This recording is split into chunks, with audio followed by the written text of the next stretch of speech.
Hi everybody, welcome to We've Got Ward, a Doof Media podcast series where we expertly dissect and discuss Ward, or Elbo's return to the world of parahumans. My name is Matt Freeman, and Scott, I have a very important announcement to make. We're done. Yeah, we're done. We're quitting. We're not doing podcasts anymore. Yeah, we just got up this morning, and I was like, hey, Matt, you want to talk for 2.5 hours about 2 chapters of this book? And I was like, nah. So we said, fuck it. So, yeah, thanks for tuning in, I guess. Yeah, it's been real. All right, Scott, roll the outro.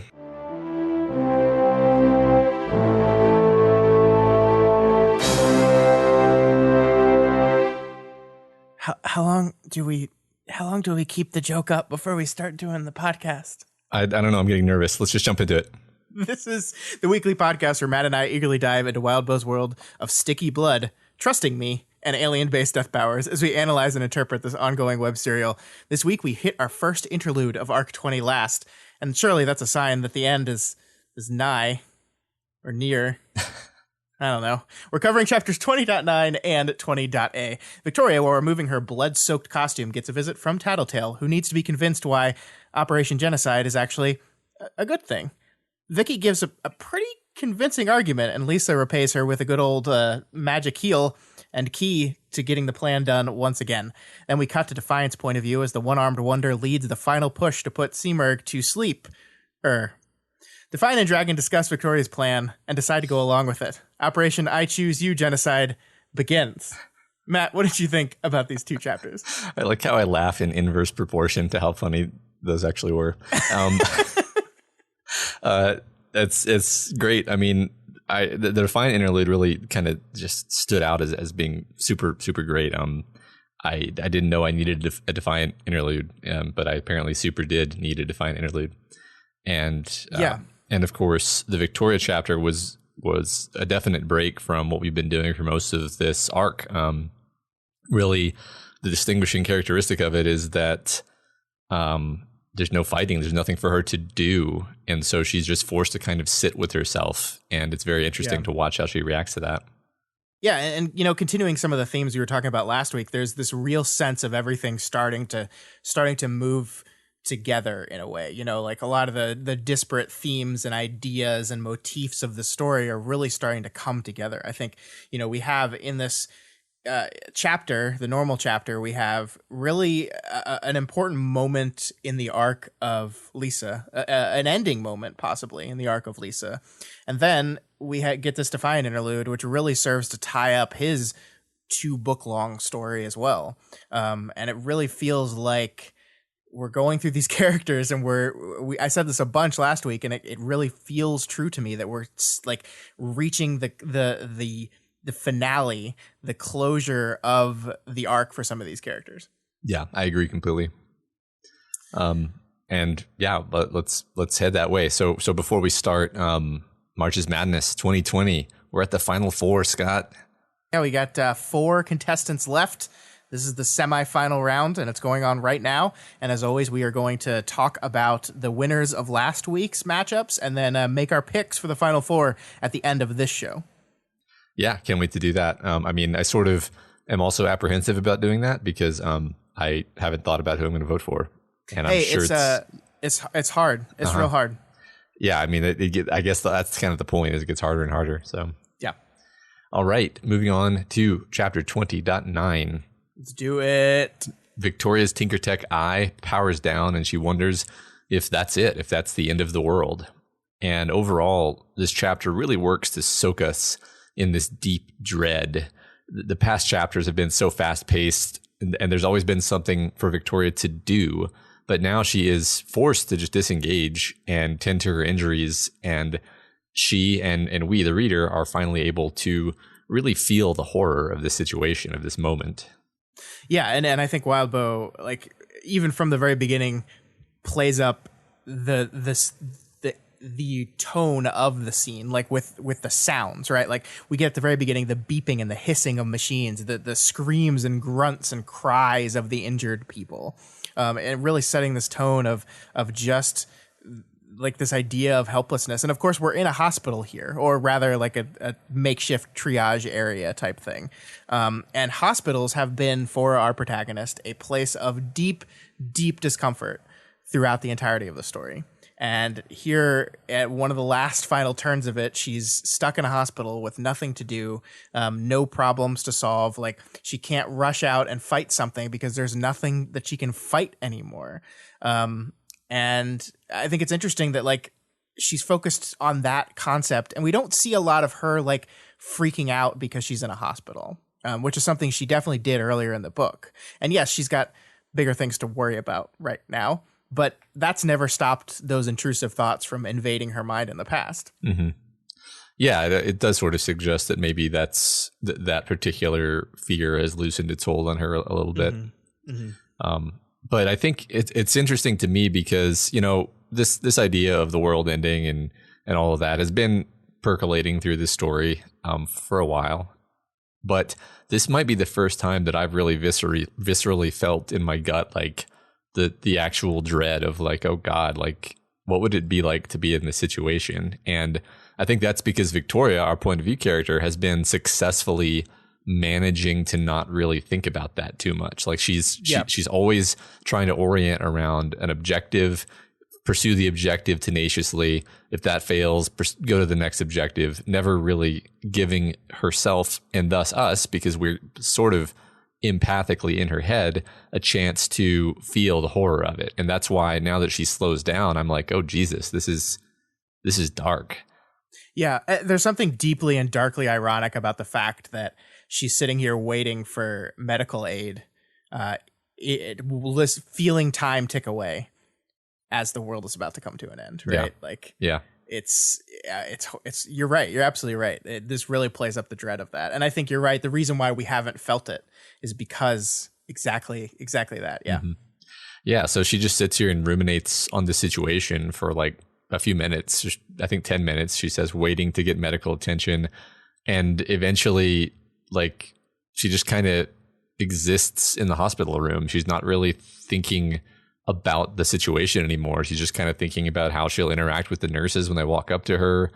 And, you know, it's worth pointing out in this scene that she's just horribly, horribly injured. She's lost a huge amount of blood.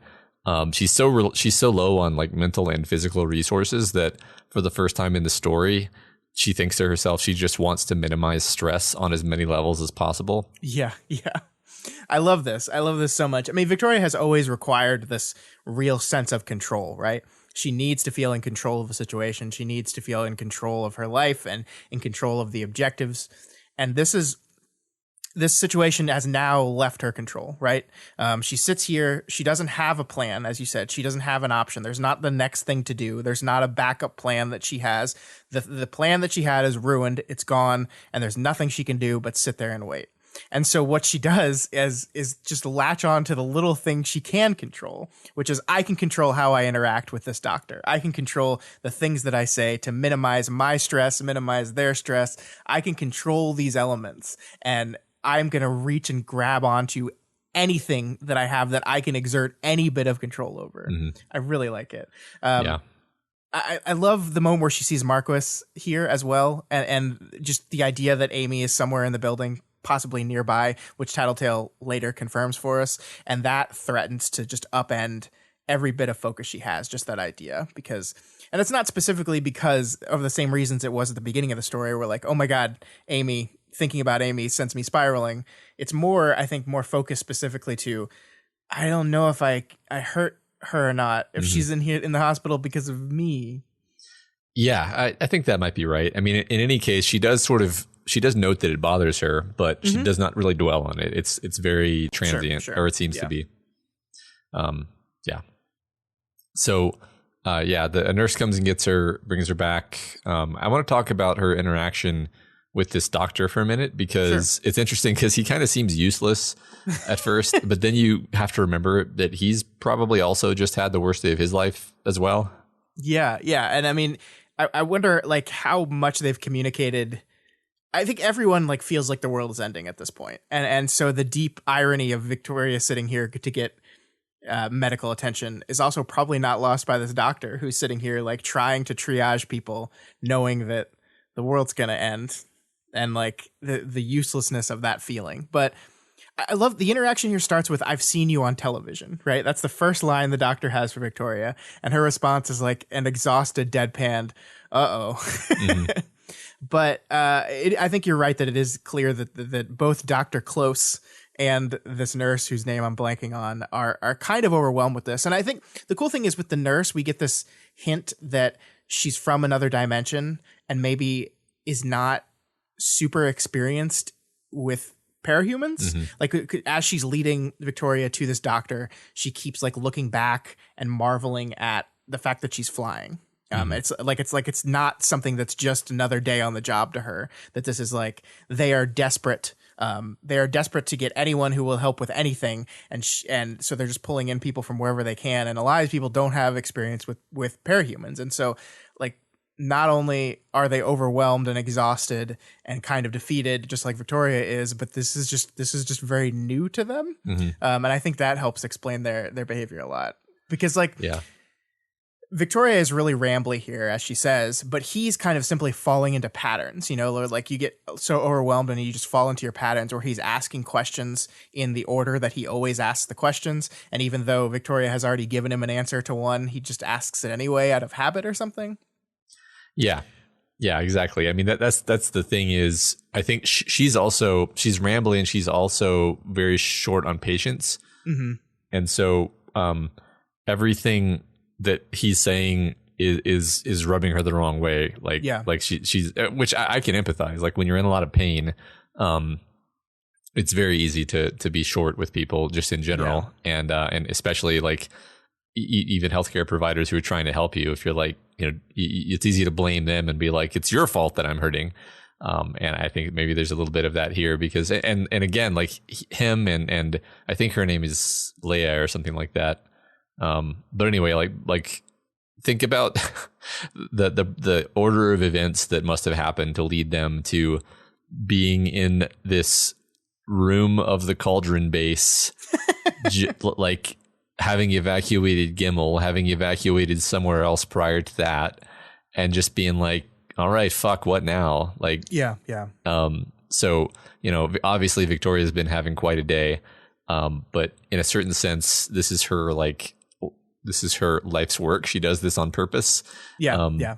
For them, they're just like trying to hold it together, I think. And and I think we see that when when he sees her collarbone injury for the first time, because she's just like, collarbone broken, ribs pretty fucked up, and then he actually sees the injury for the first time, and he's just like, oh, yeah.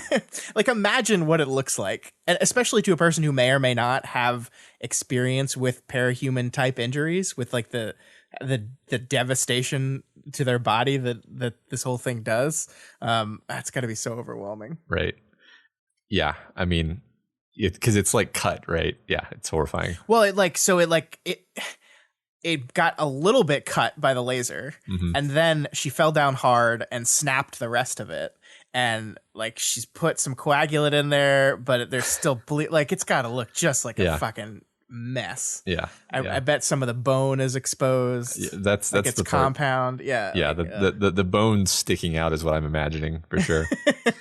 I mean, speaking of like the blood, like so Victoria uses the wretch to peel her clothes off of her. She's kind of uses the wretch to do everything for the rest of this chapter. Yeah. And of course we have to talk about these moments throughout this chapter where the force field is doing all these extra things to kind of gently care for her that she's not even really, doing on purpose. Yeah. It's like, there's always going to be a part of me that still feels unsettled by that. And I think Wildbow knows that. I think anything when you see this alien force field thing, like brushing back Victoria's hair and like like later in the chapter, I think when she's talking to Tattletale, the wretch is like rubbing her hands through Victoria's hair, Right. just like massaging her head a little bit. And she says like, I can't remember telling it to do that. And it's like, oh gosh. I don't know if I'm still on this relationship between them is actually sinister train. I just think it is off-putting whenever you see things like this. And Victoria is almost entirely unaware of how off-putting it would be. Like the moment in this part where she's out of your way now. She moves the force field out of the way of the nurse, and she's like, secret. And then holds up like has the wretch hold up like a piece of cotton that looks like a finger to her lips. And it's just like, that's so creepy, Victoria. Yeah. Do you know how creepy that is? You're freaking this girl out. Yeah. I mean, it's funny because all of the like unintentional wretch use reminds me a bit of how Taylor's bugs would sort of be a projection of her emotional state. A bit different because it's more like that scene in The Wolf of Wall Street where he thinks that he has like successfully driven somewhere, and then he turns around and the car is all smashed up. Like it's just like an indicator of like she's not doing as well as she thinks she is internally, because she's losing control of the wretch in a way where it's just kind of doing whatever it feels like. Yeah, like I love the moment where like her arms are being held up by the wretch, right? Like she's so exhausted she can't even like hold her arms up in the air to get the costume off of her, so that she's just holding her arms out, and the wretch has just lifted her arms, and it's leaving handprint indentions on her skin because it's pressure on the skin that's invisible. So all we can see is the pressure in the shape of a hand. Like, what must this look like to people? Like, they don't know what this is. I mean, later they're just like, telepathy? Yeah. She's like, yeah, close enough. Yeah, whatever. Yeah. Don't have the energy for that right now. Yeah. But I want to talk for a sec about the blood, though, because this process of removing her costume is painful, and the wretch is being as gentle as possible with it. But it's painful because Victoria has bled so much that the sticky, clotting blood has basically glued her costume to her skin. And so every movement, every moment combined with her fractures and her broken ribs and everything hurts her, because you can't just remove it. You have to like kind of rip it off. And I love that. I love that as a visual scene, but also just like metaphorically, Victoria's blood has bound her cape identity to herself, has glued her cape identity to herself. What a perfect symbol of the idea of life and cape life being inextricably bound together, that her lifeblood leaking out of herself literally glues her costume to her. Yeah, or you could say a twist on that, like her costume is so saturated with blood that it's like a second skin, and peeling it off is like peeling off a part of her.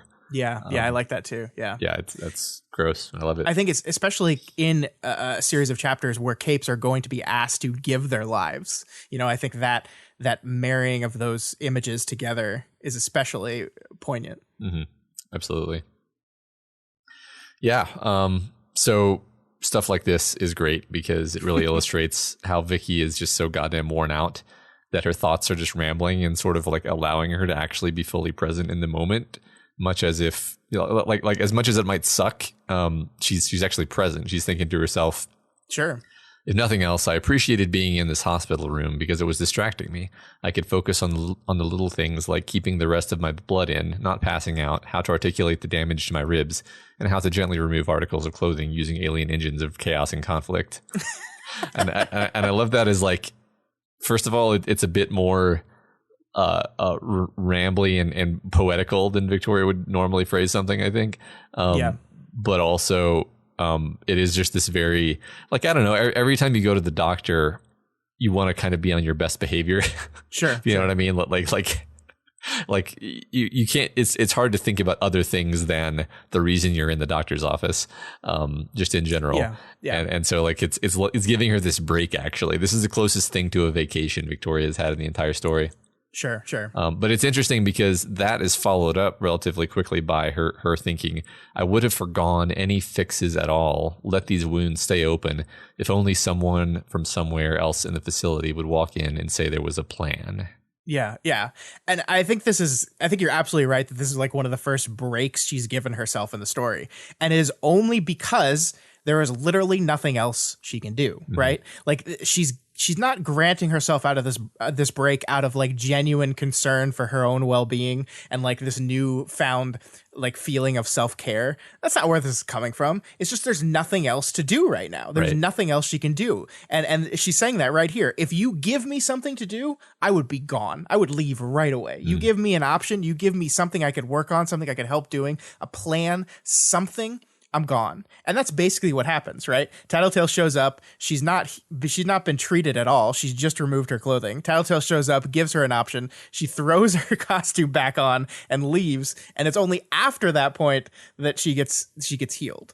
So she, like if there was not a magical cape healing powers that show up at this moment, she would have just took off with all the same injuries she already had.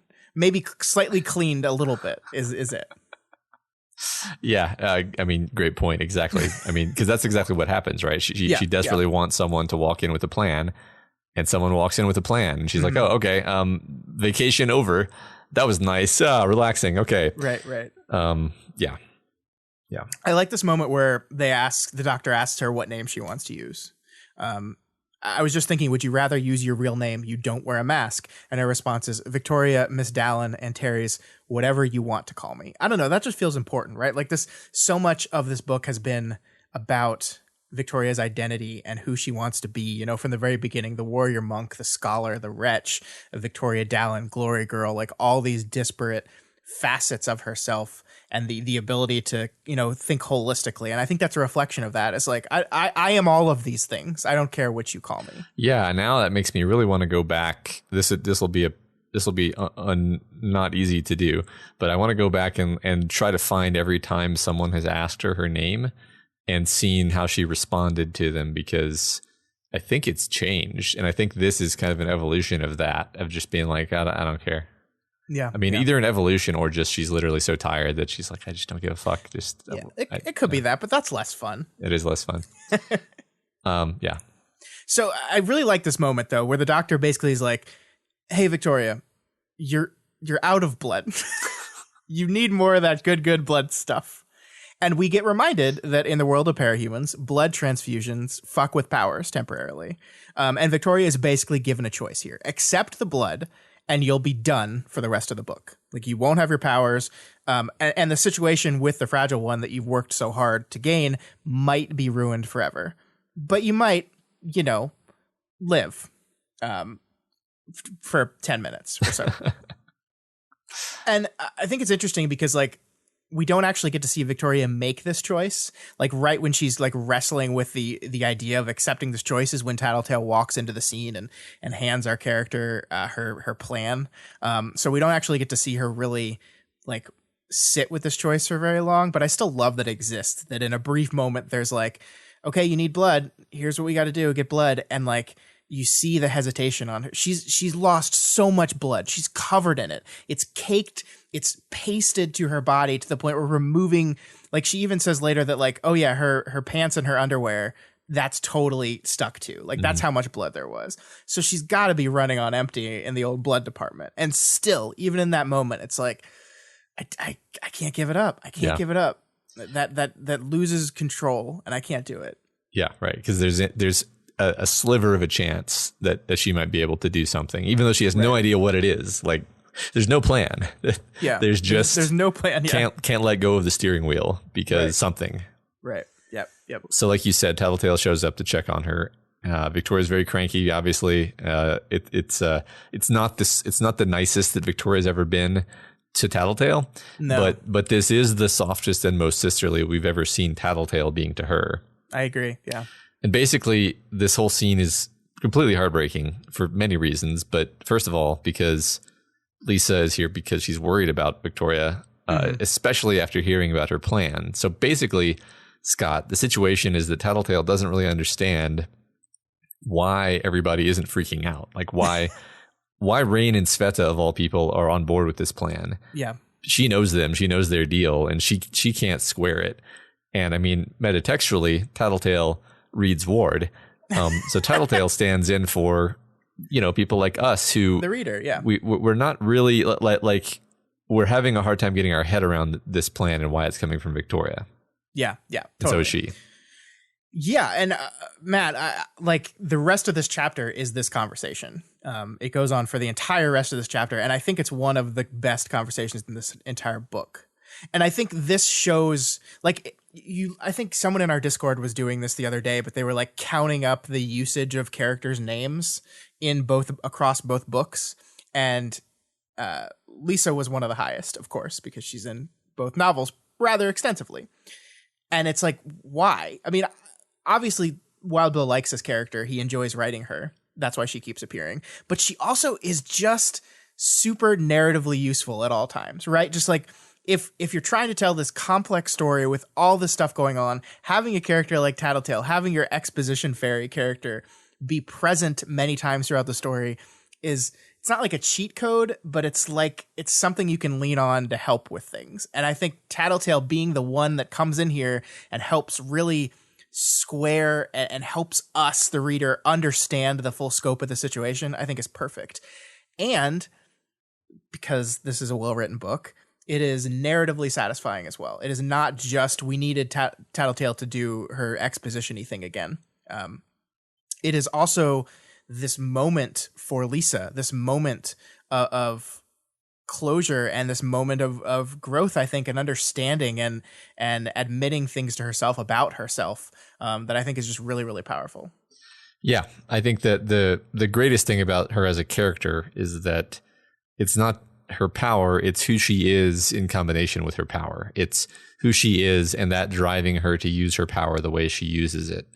Because, yeah, I mean, she certainly is a mechanism by which we are told information that would otherwise be somewhat laborious for us to get, or we're given certainty about things where otherwise there would be a question mark above that thing. But fundamentally, what makes her a fantastic storytelling element is that she's driven to use her power in these particular ways to secure and protect the people she cares about. And, you know, that's what makes it dramatic and continuously one of my favorite parts of the story, honestly. Yeah, definitely. I love her black and white paradigm here, right? Like this idea of this is their relationship. I am black, you're white. I come up with the brutal plan. You tell me that's too far and back off from it. And that really has been what their back and forth has been for most of the book. That like Victoria is always there to put a check on Tattletale in some ways. And I think the way Lisa frames this, that's something that she appreciates. That's her kind of admitting that she likes that aspect of the relationship. And the problem she's having right now is it seems like we've reversed this. It seems like this line, you're making me look too good comparatively because you're this plan you've come up with. I don't understand it. Help me understand it. Help me explain to me why. And we don't understand why this is happening at first. And we learn a little bit later that it's because Tattletale, using her power, most likely, has a solution to make this plan happen still. And she doesn't want to give it up until she understands the plan. And not just what the plan is, but why Victoria. Yeah, right. It's one of these situations, one of the rare situations where Tattletale can't just look at the situation and be like, yes, this is why. I mean, I don't know if it's because her power is not giving her the answer that she needs, or maybe she's not using her power because she's exhausted. Maybe she's just afraid to trust her power in this instance. Maybe she wants to hear it not from her power, but from Victoria. Yeah, or she wants. I think she just doesn't want it to be true fundamentally. Well, she wants to have this conversation and have Victoria reveal that her reasoning is flawed and Tattletale can walk away from the situation. I mean, basically, this is what Victoria accuses her of correctly. I think. Yeah, I agree. Yeah. So. Victoria does tell us that there's more to it. That the plan is more complicated than just what Lisa is saying. That there are plans for after. There's steps. There's stages. There's dreaming. It takes a long time, but ultimately, in the end, she verifies that the plan is basically mass death for as many capes as possible. Like that's it's hard to get your head around that. Like that's there no matter what other steps there are, right? Yeah, definitely. But I think Victoria reveals arguably one of the most important pieces of that, which is that it's going to be a choice, that we are not going to sit here and say and release an agent that kills all capes. It requires a handshake both metaphorically and as we see in the next chapter, literally, as two characters shake hands to transfer the virus, but that people are going to have to pick. And this was hinted at last chapter when we talked about where Chris said, your plan requires you to trust people, to have faith in people. I don't, so I can't do that. And we didn't understand what that meant at the time. And this really brings it to bear here. You get to decide. Everyone gets told the full scope of the information and gets to make the decision if they want to die or not. They all get to make their own choice. And it's a pretty important wrinkle on the whole thing, right? And before we move on and talk about that idea generally, why do you think Victoria hid this from us, the reader, for so long? Or at least in her internal narrative did not acknowledge that this all-important part of the plan, which is that I'm going to give people a choice. I mean, I think ultimately she wanted to avoid thinking about this horrible path that they were committed to, because, yeah, I mean, for like, if you just try to get into her head as fully as possible, she's dead no matter what. Yeah. Like, she's not gonna, if the world ends, she's dead. If her plan succeeds, she's dead. Because she's always going to be one of the ones that does it. She's always going to be 100%. Yeah. Exactly. And so there's no, she's not thinking about that. She's thinking about how to make that happen, but not dwelling on it. And I think one of the reasons why she's thrown herself into everything so, suicidally and accrued all these injuries in this chapter is that's been her mindset, is like, well, I broke my collarbone. Okay. Well, I mean, it's not like I'm going to take it with me. I'm not going to have this collarbone for much longer. So, I mean, at least I got some use out of it, like ultimately it's actually fairly pragmatic and logical. If we take off our worrying about the protagonist glasses, which we wear, which have been affixed to our faces for several years now, it just kind of makes sense, actually. Yeah. And I mean, I think part of this is connected to Victoria's propensity to punish herself. I think she came up with this plan, and I think she kind of hates herself for it. That's too strong of a word. I don't think she hates herself for it. I think she hates that they have to be here, and she's kind of painting it in the worst light possible because she hates it too. She hates that it has to be done, and so like instead of painting it as like, I'm going to offer the choice of heroic sacrifice to the Capes, she says genocide. Like she's painting it in the worst possible light because part of her hates that the idea occurred to her. Well, it's almost situations like that. Like she wants people to push back. Right. Like she wishes someone would just tell her no on some level. I mean, I think that she thinks this is the only way, but also she wants someone to come along and say, no, Victoria, you didn't think of this. The wardens have this great idea that you're not, that you haven't been privy to. That hasn't happened, doesn't happen. And one by one, every contingency plan gets removed. That's one of the things Lisa brings to this conversation is, here's what they're doing. They're trying to bait the sleeper. They're trying to use Saint to do something with the machine army. And while those plans might work, and we see they do kind of work in the next chapter, or at least we get the idea that they could be successful, they don't really solve the problem, right? Like they're not solutions to the problem. Right. Yeah. I mean, those seem like solutions to the Seamerg problem and the machine army problem. Right. Yeah. But not all that is moot if they're going to crack open all the earths. Yeah. Yeah. So, okay. Moving on to the idea of heroic sacrifice in general. Victoria compares this when she's making her initial arguments to Lisa. She compares this to fighting an Endbringer. That every time you go fight an Endbringer, you're making a calculated risk that you're going to die. That's just the way it is. That's just every time you do anything as a Cape, you are making a calculated risk that you might die. But and she's like, well, and here the risks are just higher. Now we've got forces worse and stronger than a single Endbringer lined up. It requires us to commit more with a higher proportion of death. And Lisa's response is 100%. And that's true, right? And I think the 100% changes things a little bit. This isn't doing an action knowing you might die. It's not running into a burning building or walking onto a battlefield against an Endbringer. Those are calculated risks. you're hoping you don't die, but you're acknowledging that you might. Here, the action is death. Doing the thing, walking onto the battlefield is dying. And that's definitely a different calculus, right? And I think that's the part that Lisa has a real problem with. Yeah. I mean, I think you're right. It's fun. It's interesting because I had the same problem. Like it pushes a certain button for me that volunteering to fight an Inbringer doesn't push.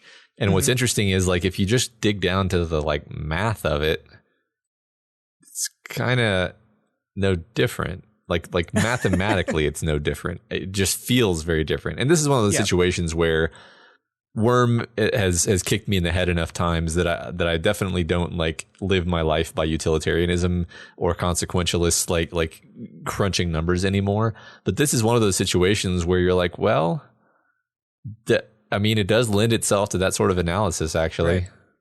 Yeah, it does. I mean, this is the utilitarian choice, like by definition. Yeah. That the choice here is that a smaller segment of the population sacrificing their lives to save everyone. Yeah. But the difference here between the utilitarian choice in Worm and the utilitarian choice here now is choice, is agency. Choosing to do this. This is what Cauldron didn't really do. This is what Taylor didn't really do. And time again, when it came to the fate of the world, certain people took unilateral action, stripped people of their agency, and carried out a plan. And I really think if you look back at this whole book, the idea of agency, the idea of control, the idea of self-determination and choice is so much of what is going on here. Look at all the bad guys. We talked about this in the past, and I just didn't get to put it together till we saw Victoria's argument here. Like Amy, Goddess, Chris, Cradle, like Cauldron, the Seamerg, all of these villains have the ability to remove agency from people. They take that away from them. So here the solution is we can't do this plan without giving people a choice. And I do think that makes all the difference in the world. Yeah, I like another thing about all those characters you just listed is the ones, many of them have issues with agency being taken from them, like Chris and like Cradle. Yeah. Because I think you're right, because what this is, and when you look back on it, what this whole thing is a vicious cycle that we thought we got out of, but we never did. Like look at the original problem. The OG problem in the Worm universe is the agents, the shards, the entities looking at entropy and saying, shit, that's a problem. We got to solve that problem. How do we do it? How do we try to solve this problem? Do we travel the stars, encounter other worlds, contacting the people on those worlds, putting a universes full of brains together to solve a problem? No, we force that by stripping people of their agency, by sticking an alien in a person's head, using trauma to force them into conflict and to study them. It is ripping agency from people on the most fundamental level. And the human beings in the story have just repeated that cycle again and again and again. When there's a problem, solve it unilaterally and then justify it again and again and again. Taylor never could believe that it was possible for the world to come together on her own. She tried so hard, and I don't want to take anything away from her. She tried so hard. But when she saw that it wasn't working, that it wasn't enough, she forced the issue. She became Khepri and she forced the issue, and she ripped agency from people. Yeah. I mean, it was almost literally the same thing the shards do. Yeah, right. So now here at the end of this book, maybe we're finally ready to break that cycle. Here is the problem. Here is my solution, but I cannot make you do it. You have to choose. And I think that is why this is different from Cauldron. That is why this is different from every other choice. And the choice is still a bad one, right? It still sucks. And I think that's one of the things that Lisa does a really good job of reminding us in this argument is that this isn't noble. This isn't like beautiful. It's not poetic. It's just an end, and it just sucks. But the difference is people get to choose it. And like, so when you think about that, when you frame it like that, I understand why Sveta got on board with this plan, because her thing was that these people made a choice for her. They stole her agency. They did this thing to her. Here, she gets to make her own choice. Yeah, I mean, I think you've really nailed it. Actually, that's so perfect, and it comes together so well that I really think that everything you just said is pretty perfect. All I can really do, I mean, to add anything to it is to mention the anti-parahumans and how one of their arguments had always been like, yeah, I mean, they fought Scion to save us, but basically they were saving themselves. Like the parahumans, like, we don't owe them anything for fighting Scion. They were just killing the thing that was going to kill them. Right. Well, in this situation, that excuse doesn't work anymore. It's just an interesting little. I mean, it's not like Victoria's thinking about this. It's not like she's thinking like, yeah, I'm going to stick it to those anti-parahumans. but it does interestingly kind of play into that dynamic where it's like the Capes are now literally going to sacrifice themselves just to save you, not to save themselves, just to save you. Yeah. And in many cases, not to save people they care about. Because like Tattletale says, you know, Cape community generally is pretty insular. Mm-hmm. You are mostly friends with or family with or hang out with other Capes. Yeah. And so, yeah, this is more selfless than just about anything anyone will have ever done. Yeah. I mean, I really love that framing. I think I was part of the way there, maybe less than half of the way there, but you kind of putting all those pieces together really made it work for me. Yeah, and I still like. I want to say here, and I think we're going to talk about what we think is going to happen to these folks at the end of the last chapter. Which spoilers. I don't think everyone's just going to die. Like I don't actually think that's what's going to happen. But and I'm still not like 100% comfortable with the idea of what the book is saying is heroic sacrifice is unquestionably a good thing. I don't know if I'm 100% comfortable with that. I do think the idea of choice is key to that though, because like, I don't know, like we were listening to Elliot and Ruben talk about Deep Impact, not their podcast, but the movie. They did an April Fool's thing. Deep Impact. Which it's funny. Deep Impact. I can't even hear the difference between those anymore. Yeah. Well, I mean, in that movie, I was thinking about this as I worked on the script today. In that movie, a team of characters in a shuttle basically make the choice to sacrifice themselves to blow up the asteroid and save the world. Right. That is, and so like, Scott. Huh? It's a comet. I'm sorry. It's a comet. It's very important. Like I do think we glamorize that a lot, right? I do think we do. We glamorize the person willing to give their life for the greater good. That is unquestionably what we do a lot.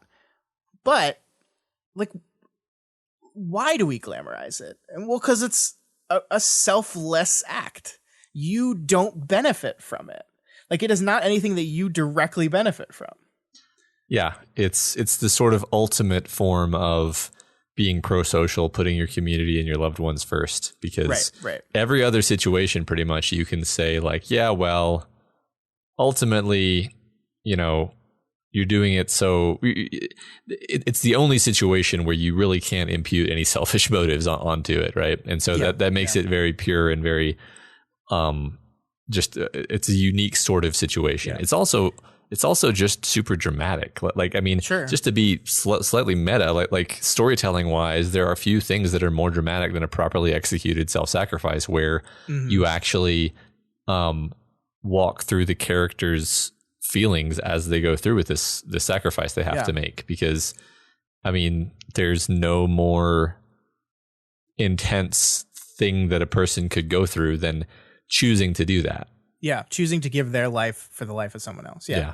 And I mean, like, as we hold up life as the like, naturally, like, this is the biggest thing you could possibly give, right? Like, is your life. Like, this is the one thing on this earth that there's no takebacks on. Yeah. Yet. Yeah. And well, I mean, that's the interesting part about that is true in our world. It's not necessarily true in this world, which is a wrinkle in this whole thing. But I don't know. Like, I am not saying that I am looking at this and saying the book is absolutely saying that self-sacrifice is unquestionably the correct thing to do and it is always the right thing to do. And we don't know yet, right? Like, there's more twists and turns at the end of the story. But looking at the argument that is happening between these two characters and how they are each presenting their sides, I get it. I get why Victoria got to this place. I get why Sveta got to this place. I get why Rain got to this place. Like, Rain was always kind of the self-sacrifice guy. He doesn't want to die. Of course not. He wants to get better, and he wants to prove that he can do better things. But also, if you want to put me in prison, put me in prison. If that's what you need to do. And yeah, the same thing here. What I think I love about Wildbow's whole approach to the themes and ideas of these stories is there's this phrase I've come to really like called putting a pebble in someone's shoe, where you're trying to persuade them of something, or not even trying to persuade them. You're just trying to get them to consider that there are other ways of seeing something. And so instead of attacking their position with your own well-formulated position, you just put a pebble in their shoe by pointing out inconsistencies, and then you just leave it at that. Or, you know, you make a few well-considered remarks, and then that's all you need to do. You don't need to argue them. You don't need to batter them with your words. Honestly, I don't think it's effective to argue. I don't think anyone persuades anyone that way. And I don't think Wildbow is trying to persuade. I think if anything, he is trying to put a pebble in our shoe when it comes to people's certainty about the way they see certain things. Sure. He's not saying, see it my way. He's just saying, have you considered this though? Yeah. Because that's how Worm worked on me, really. He doesn't give you an answer with Worm. He just puts enough questions in your mind that you undo yourself. Sure. Well, and what I love about that is, like, throughout Worm, the community, you, me, everyone listening to the show has had this, like, kind of back and forth thing. It's like, all right, so utilitarianism, I think it's bad. I think it's bad because here's what I think Cauldron did wrong. And one of the most convincing points to me was always this concept of Cauldron did bad because they made all these decisions unilaterally. They kept it a secret from everyone. They didn't involve everyone. They didn't allow people to make their own choice in the matter, to allow people to have agency in their life. They didn't let that happen. And so what Ward does is say, okay, well, what if they do that? How do you feel about it now? And I'm like, fuck, I don't know. God damn it. I had my answer. I had my easy out. Right. Yeah. Exactly. That's so good. No, I agree, actually. I mean, I think that's great, is just forcing you to ever more ask questions. Because I think feeling certainty and feeling like you have the answer when it comes to these things is actually not great. Like it gives you a certain amount of comfort to be like, okay, got the whole ethics thing sorted out, but that's that's a very stagnant place to be. And then you don't really revise when you need to revise. It's always, I think it might be better, if more stressful, to sort of constantly be in a state of revising. Yeah. I say this as something of a hypocrite because I desperately want to have certainty about ethics and just know what the right thing is. I find it very difficult. I've always struggled with it, with ethics in general. Like just from the little things to the big things. Like I've tried to be vegetarian in the past and like had health problems with it and had to stop and like flagellated myself with it constantly. And it's I don't know. It's tough, and that's one of the things I love about these stories. They really. I think no matter which direction you come to this thing from, you feel challenged a little bit, because I kind of like I tried to come at it from, I came at this as a person who like loves superhero stories, and the idea of a heroic sacrifice is like crack to me. I'm like, fuck yeah, I love it. But then I tried to sit back and go, okay, well, is that bad? Is it bad that we do that? Is it bad that we revere the people so willing to do that? And kind of use them and use that propensity for people to do that for the betterment of ourselves. Is that bad?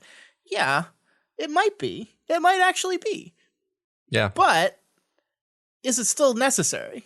Yeah. Or it might be. Or like, what are the specifics of the situation that make the difference? Right. Yeah, exactly. Because it's easy to imagine. And I think that's one interesting thing Wildbow's done with this situation is he's sort of created a gray area, like a like a non clear cut case. Like there's a particular film franchise that culminates in a heroic sacrifice, and that was pretty clear cut. Like that was yep. I mean, it's sad, it's tragic that character had to make that choice, but that was kind of the only choice. Like the opposite of that choice would have been sort of unthinkable. Right. This is a lot. I mean, this is similarly bad in the outcome, but like it's complicated enough that you have to really struggle with it, and that I think makes it more interesting intrinsically.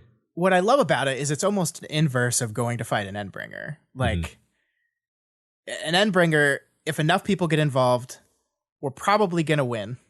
Probably. But you might die. Now the situation is you're definitely going to die. We might win. Because, I mean, that's one truth is Victoria does not know. She's gotten support from higher ups that seem to buy into this idea and like check. She had people check the logic and be like, yeah, in theory that would work, but they don't know for sure. So I think that's where the gray area comes too. Is like if you knew if I kill 2,000 people, I know for a fact that these people will live. Maybe it becomes even a little bit easier of a calculus, even with the agency granted to people. But here it's like, so you're telling me I have to kill myself, but you can't tell me how many people are needed to do it. You can't tell me that we're going to get enough people. If I agree to this, if I shake your hand right now and then like we needed 1,500 and we got 1,490 and I'm like, oh, fuck, I'm dead. There's no assurance you can give people. You have to go off faith. You have to go off trust, and you have to go off of your own individual choice. But again, just to reiterate, you're dead either way. Sure. So, but yeah. I mean, there's some people out there that are like, we'll still be alive under the Seamerg. So. Well, at this exact moment of the story, yes. But well, let's move on, Scott. Yeah, we've been talking about this for a while. We have, and I think it's good we did, because I feel marginally more enlightened than I did beforehand. Okay. But anyway, yeah, me too. But anyway, so Tattletale, once and for all verifies that Taylor's alive. By referencing one person without powers who's far away, who's still alive. And I just so you know, I've implanted myself with a post-hypnotic suggestion to ensure that whatever you say next, I will hear as complete agreement. She's talking about Sierra, Matt. Right, exactly. So Tattletale tells Victoria that she does have a way to enact her plan. She wants Victoria, though, to convince Tattletale, because for her, Victoria's plan would mean losing all of the people she loves. Yeah, and I think this is when we kind of realize just how lost Lisa is right now, that she just doesn't know what to do anymore. And I love that this is like, nothing with Tattletale is ever straightforward, right? Like the way to investigating what she's thinking and how she's doing is always complicated, because she keeps that so close to her chest. But she doesn't know what to do here. She knows Victoria has a answer, and her power has cursed her or blessed her with a way to look at that answer and say, oh, you need another way to do it? I can give you that. Here you go. Here's a solution. I'm gonna throw it in your lap for you.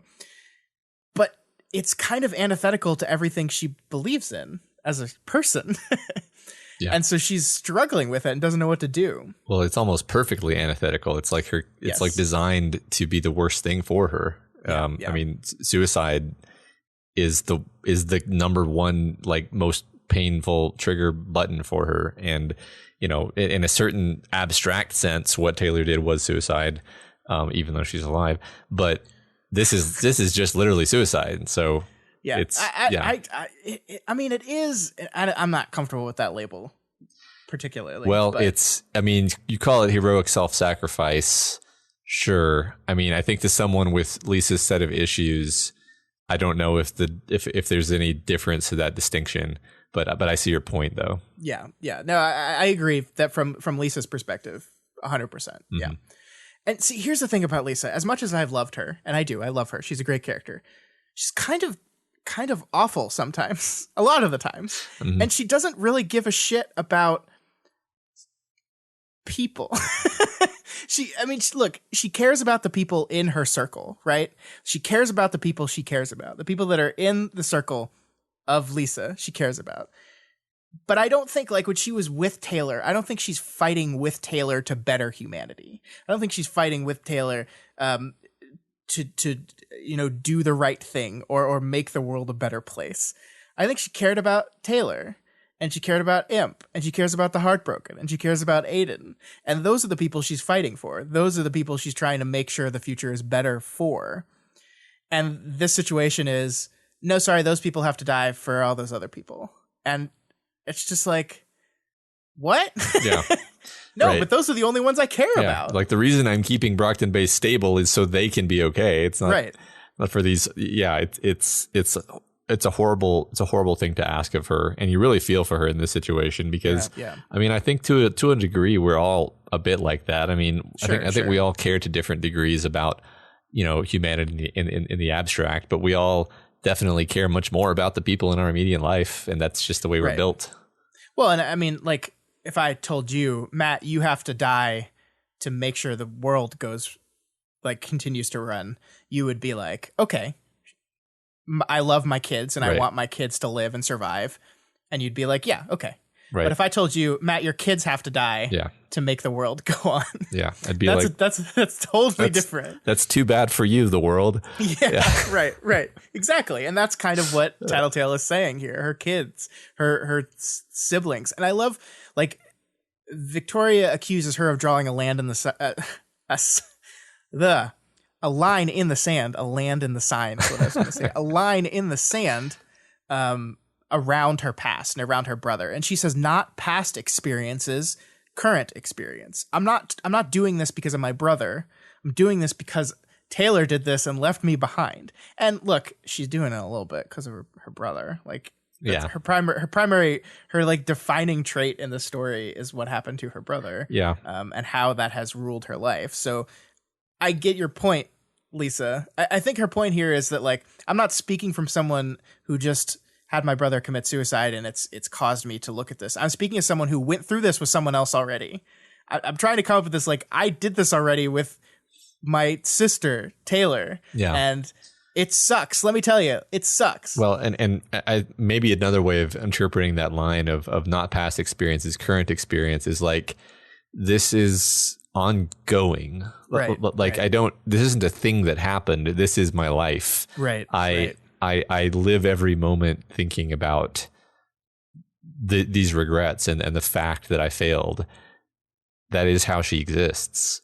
And so it really is current experience for her.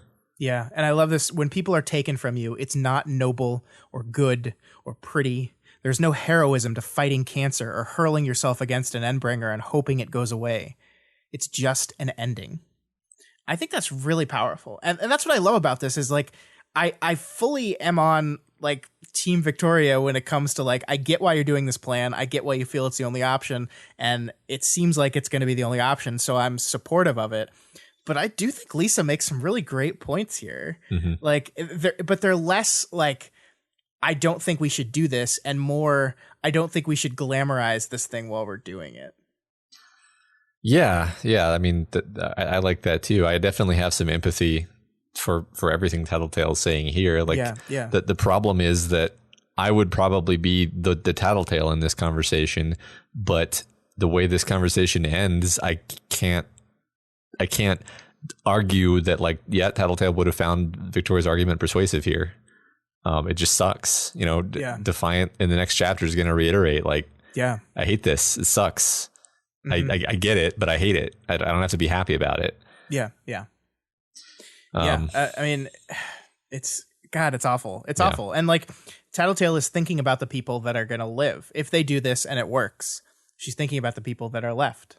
And like, what that, like, surviving someone's heroic sacrifice, quote unquote, is terrible.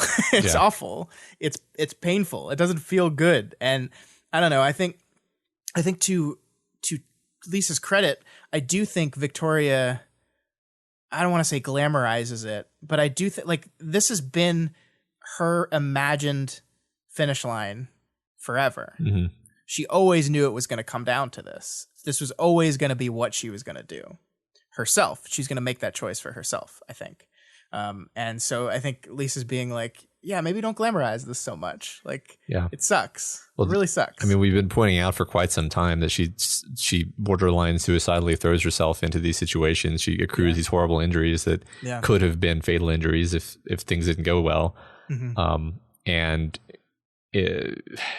she sort of has wanted this outcome in a sense. And Tattletale is just has no patience for this shit. No. Yeah. So Victoria uses her aura on Tattletale, trying to get her to kind of tell her what the secret is, and this attracts her teammates as well as Tattletale's teammates, and they have actually overheard the last part of the conversation. And at this point, Sveta steps inside and she points out, "A story half finished is better than no story at all. If we die, there's nothing, no legacy, nobody to remember or carry on sentiments. There's no point to it all." Which, I mean, to have Sveta be on Victoria's side in this argument is very powerful and persuasive. Yeah. But then, I mean, Tattletale's not going easy. I mean, I just called Wildbow Tattletale, but he is Tattletale here because they are the same person technically. Tattletale says, "This world isn't worth keeping if they're not in it." Oof. And that's so powerful and painful and relatable. And it's so easy to put yourself in her position, even though, like, again, like I'm rationally convinced Victoria's right, but I'm emotionally convinced that Tattletale's right. Right. Yeah. Well, I mean, it's never going to be easy. Right? Yeah. But I also like this wording. If we don't end up getting enough, meaning enough people to jump on the bandwagon, right, they're just getting a head start. Right. Yeah. They're not dying. They're not dying for the rest of us. They're just dying a little early. So in Victoria's mind, this is win-win, right? Yeah. Or lose-lose, I guess. Like lose-win, whatever. The point is that like everyone's going to die no matter what. What does sacrificing yourself in this moment do? But give a little bit of hope to some other people. Yeah. Yep. So Tattletale tells a few key pieces of information to get her moving, and then she gets Semiramis to use her power to reverse Victoria's injuries. Yeah, and the key pieces of information are basically like, hey, the problem is Riley can't get the stuff and herself to a place where we can distribute this whole thing, but you know who can? The Titans. Yeah. So just ask Fortuna if we can borrow the teleporty ones, and that'll solve our problem. Yep. I mean, it makes perfect sense, right? It doesn't require any kind of long-winded explanation. It's just like, just try this, and it works. It does raise some questions about Chris, but I think we'll wait to get into those next chapter. Because there's some really interesting Chris questions raised by this whole the events of these two chapters. True. So yeah, Victoria then the chapter finishes up with her making her call to Fortuna. Yeah, and I almost forgot about that call because that was set up at the very beginning of the arc that she was going to have one call with Riley, and then they were going to arrange for a second call with Fortuna, and we weren't sure exactly how that was going to work, but here it is. It's like not like a call. It's not like Fortuna picked up a cell phone. It's like, what's up? It's just like broadcasting in similar ways to the way Rain did it. Using special powers somehow. Yeah. Yep. So then 20.A, our first interlude of this arc, picks up with that call, with Defiant, our point of view character, listening to the call with Dragon. Mm-hmm. So Defiant and Dragon are just kind of arguing over whether this is a good idea as they're listening to it.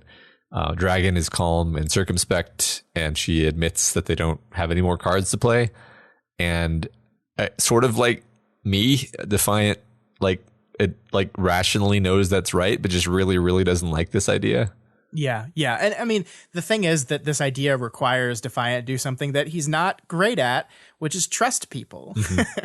And that is, I think the fundamental question of this chapter in particular, and a big theme of the last few ones, is this concept of trust. Can you trust people? It's the same question that was asked of Chris, who said, no, can't do it. It's the same question that kind of was asked of Lisa, who said, yeah, in my own way, I choose to. But the idea of trust will be fundamental to this chapter, fundamental to the conclusion of Defiant's arc in this two book long arc. And it's really great. I love how this plays here, that this is like trust is all through every interaction in this chapter. Mm-hmm. Yeah. So we learn how Defiant is like plugged into his ship, the Marduk, to the point where he just finds himself forgetting that he has a body at all. Yeah, which is like both incredibly cool and incredibly sad in a way. Like I don't know if we said this before. I honestly don't remember. It feels like we did because it seems so obvious, but like Defiant's road to become more and more machine is just a way of him running away from the person he was. Just like trying to ditch all the perceived weaknesses of being the human arms master to embrace a new person and get rid of those weaknesses. And he almost states this explicitly later in the chapter. But I think this is the culmination of that, how he is just joined with this ship and is literally like getting sensations through his brain as data, and that is being interpreted to feelings. Like it's like he's got almost a new robotic brain at this point. Yeah, man, I do want to revisit that idea that you just mentioned about how he'll later talk about how so many of the things he's done have been to escape the person he was, but the past always hounds you. You can never really escape it. And I think the way the chapter ends with him abandoning the Marduk and literally grabbing his halberd. The OG, specifically the OG weapon, the one with the grappling hook on it. Like, you're absolutely right. There's some powerful symbols here. And I mean, like the concept of, running from the past or dealing with the past or moving on from the past and embracing second chances, embracing the future has been a fundamental concept and idea of this story from the very beginning. I remember we talked about this in the very first arc. And I think this is the book kind of dealing with that at the end here, that with this idea that like, you can't escape your past. You can't. It happened to you. You can learn from it. But you can't just abandon it. You can't do that. But you can't, for like, who you are is a mix of who you were, who you are, and who you want to be. And you need to embrace all those aspects. Yeah, I mean, I think reaching for that halberd is a kind of acceptance. Yeah, it's this is a tool that works in this situation. It's a part of a thing that I've tried to reject, but I'm falling. Yep. I need a grappling hook. I love it. Yeah. So anyway, we did jump ahead a bit there. So as Defiant, kind of begins this scene, he's observing the battlefield, and we're getting these really awesome descriptions, which continue to run throughout the chapter as Defiant repeatedly gets derailed and distracted from his conversation with Dragon by just how bad things are. His mind is wandering as he looks over all of these horrible threats. He sees the Titans spaced out, squaring off. There are 35 of them now. We see the Sleeper's Storm nearby, whatever that is. He's been baited in, and now that's here. The Machine Army is also here. It's succeeded for all intents and purposes. It's got a firm foothold on Earth Gimel. They're not going to be able to get rid of it. All they can do now is Dragon is working to try to keep any remaining caches of Tinker equipment out of its clutches. It's just totally fucked, and he's just totally like mentally reeling from all this. Yeah, I mean, it's overwhelming. Like, I think they say specifically that like the Machine Army is like one of the most threatening things ever, but it's not even in the top 2 of their problems right now. And they've got Saint on it, which is great. Yeah, great. But I mean, the cool thing about that is, again, learning from the past, accepting the past, like letting go of old beefs while still recognizing it. Like Dragon is working with Saint to come up with a solution to the Machine Army. That's trust. Like they're extending trust to this dude, that sucks. And Defiant is even like, this guy sucks, but he might have a solution that helps shut this thing off. And so we got to work with him. Yeah. It is funny how much he hates him though. Yeah. Yeah. So Dragon asks if he thinks the Dauntless would ally with Fortuna. But that would Dauntless give up his agency to become part of her network? And Defiant thinks he probably would, because he still seems to have this meaningful connection to his son. But on the other hand, the Simurgh spent way too long being his shoulder angel. Yeah, and I actually love that Wildbow takes the time to do this, because I think from our perspective, when Dragon asks Defiant that question, my initial response is immediately like, yeah, Dauntless would do that. Fuck yeah. he'd totally give up everything if it meant saving the world for his son to survive in. 100%. Unquestionable. Absolutely. And I felt pretty confident in that. But then the text is like, but the sea merc did sit on his shoulder for a very, very long time. Mm-hmm. So what Wildbow has done here is, through Defiant's doubt and uncertainty of trust, has introduced doubt into our minds.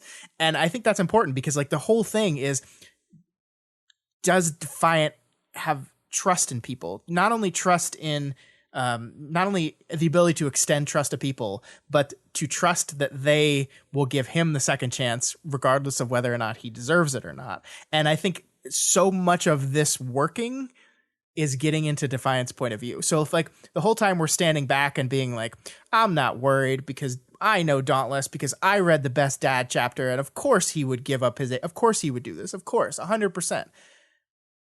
We need some doubt there to be able to understand what Defiant's going through. And so the Seamerg, that doubt was established, months and months ago, with the Seamerg sitting on this guy's shoulder. And I had kind of forgotten about it because it's been a while. Yeah. And the text reminds us of it. And there's that doubt. It's right there because fuck. Yeah. What if she did get to him?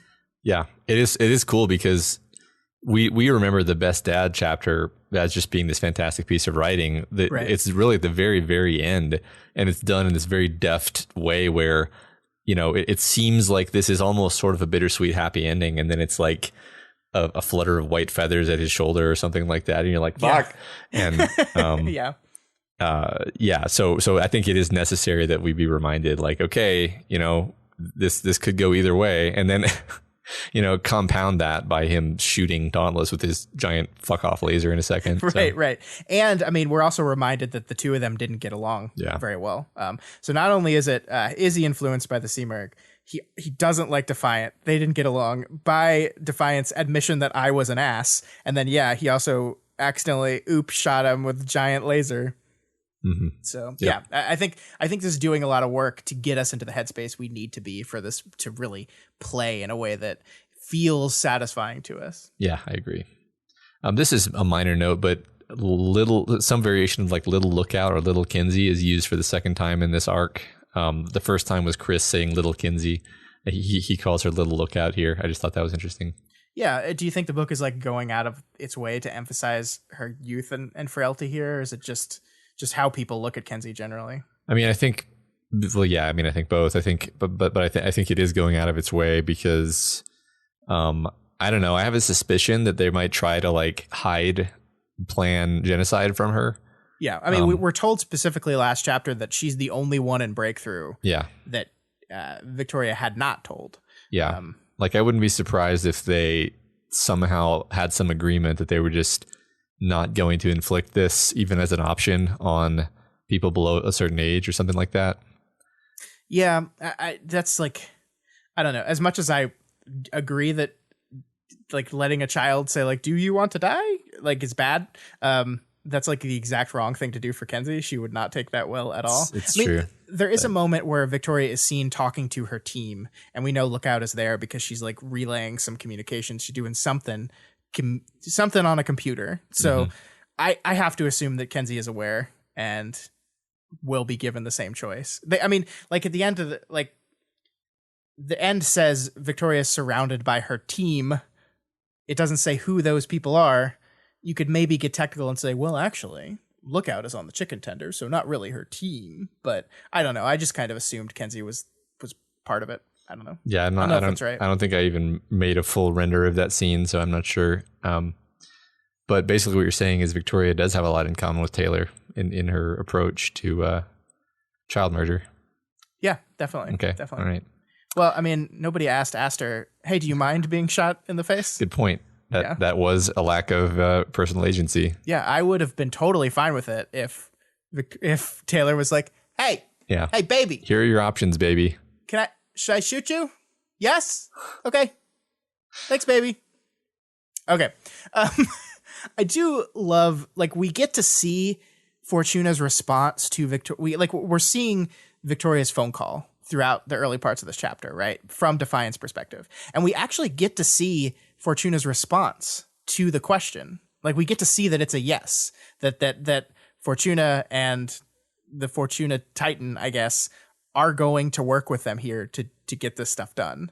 And I think it's interesting because we're seeing it like the choice to see that through Defiant's perspective and not through Victoria's perspective is interesting to me, because we see that Victoria's having this deep, important conversation with her team, perhaps outlining the additional tricks that Victoria has up her sleeve with this whole plan or not. I don't know. But that point of view shift here in the middle of the arc is a creative way of like avoiding letting us see this. And I wonder if like the next chapter is going to be jump back in time a little bit and we'll see this scene play out from Victoria's perspective, or if we're just going to jump right from the end of this chapter and have missed that conversation entirely. I don't know. I have a suspicion that we're going to miss the conversation. And the reason is I do think there's going to be more to this story as they go into these dreams and what the dreams actually are. I think that Wablo does not want to let us know what that is ahead of time. Right. And if that is the case, then having this answer be given while we're in Defiant's perspective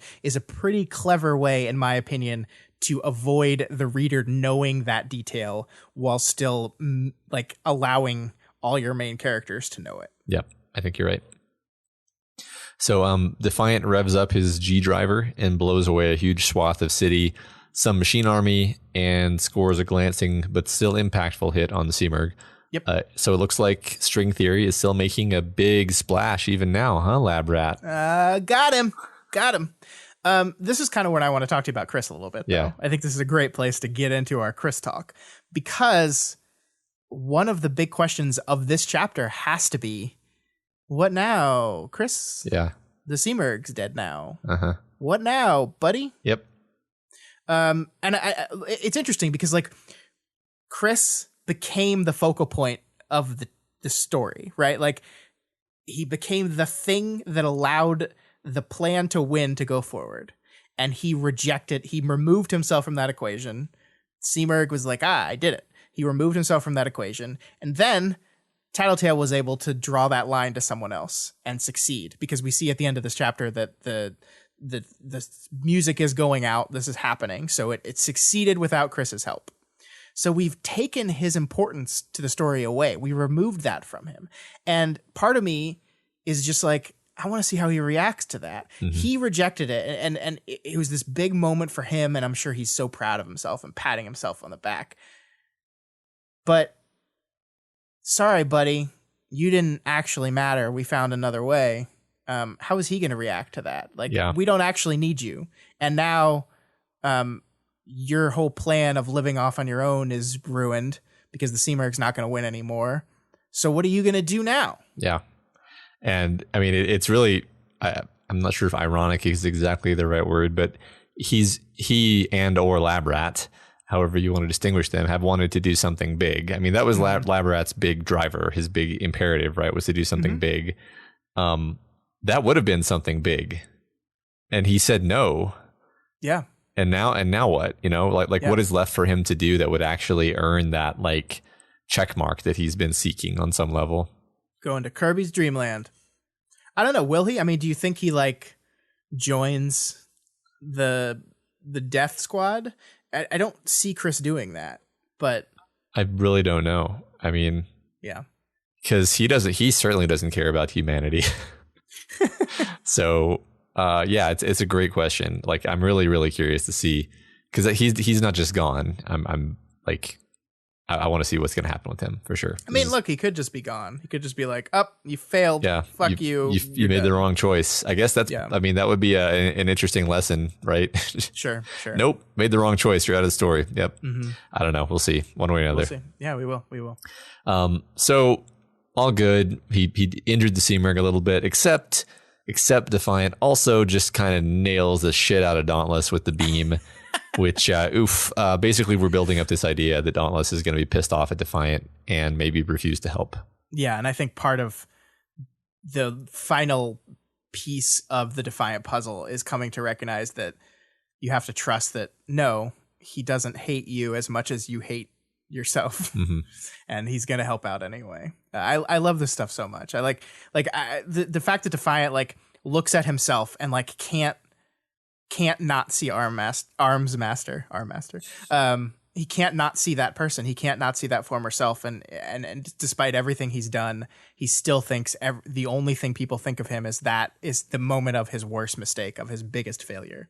And the book kind of says, no, man, no. Yeah.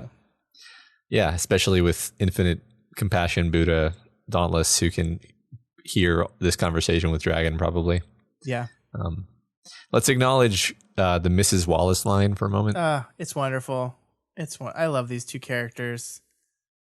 I love them. Yeah, they're all married and in love. It's sad because he's gonna die now. But yeah, I mean it is sad, but that's what I love here is like the Mrs. Wallace line comes from like I think you're uncharacteristically uncertain, dear. And they both are. They're both uncertain. They're both scared. They both hate this, but they're in it together. And that reinforces it there. And I love it. Yeah. And they end the chapter together too. So, so Defiant thinks about the futility of it all, about all the work he's put in his whole life to try to make things better.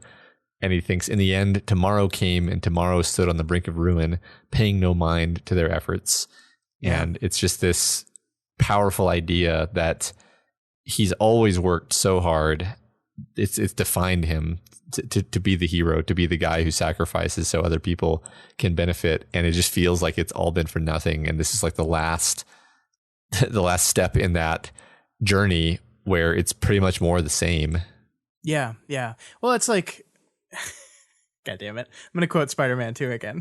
It's like that moment where he's like, do I not get what I want? Do I not get to have the life that I want? Is this what I have to do? Is this like I've tried so hard to make everything better for other people, and am I going to have to sacrifice everything about myself to get there? The life that I wanted to lead, the love that I wanted to share with this person, the betterment that I will continue to work on myself. Like, do I have to give up these things? And the world is kind of like, yeah, sorry. Sometimes it bees that way. Yeah. And it sucks. And that's what I love. I hate it. I love that line from him. Yeah. It's unfair. It just is. Yeah. There's no easy out. Yeah. Yeah. So can we read the whole interaction though? Because it's so good. Yeah, do that, please. I hate it. He spoke aloud, repeating his earlier statement. I know I'm supposed to be better, more open to others' ideas. I'm supposed to trust, and this is an exercise in trust more than anything. But I don't want to die. I don't want you to die. That's what it takes, isn't it? And beautiful Dragon's response. I think of the children who we got to know in Drakenheim, the boy brave enough to wave at you whenever he saw you. We do this for them. I haven't had enough time with you. I'm supposed to be a better man, but in this, I feel greed, hunger, a need for more time. And her response is just perfect. I love you, Colin. She doesn't tell him no. She just says, I love you, because she's feeling the same thing. Like everyone's feeling the same thing. It's like, I don't want to die. I don't want to die. Yeah. And that's kind of why I hate the suicide framing on this whole thing. And I don't want to get into suicide's a very complicated issue, and it's not one I'm, able to speak on from any kind of position of authority on. But these people don't want to die. None of them do. None of the people we see making this choice, at least so far, are people that are like giving up, are people that are saying, they want to live. They don't want to die. They're not choosing death because death is the thing they want. Yeah. Yeah, there's no comfort for them. There's no, I mean, what Dragon says here, I think of the children who we got to know, we're doing this for them. That's the closest thing that anyone really offers to comfort. Right. It's just, well, at least this way, some form of legacy gets to go on and some people get to live. And that's very hollow comfort, but sure. It's better than nothing. It's better than zero comfort, I guess. And this is not the book saying that recovery from trauma is impossible. That's the thing I've seen. I haven't read too much on the community's response to this thing, but that's the thing I see a lot, is that this refutes the idea of recovery. And I don't think it does, because I think what Sveta said was a story half finished is better than no story at all. Making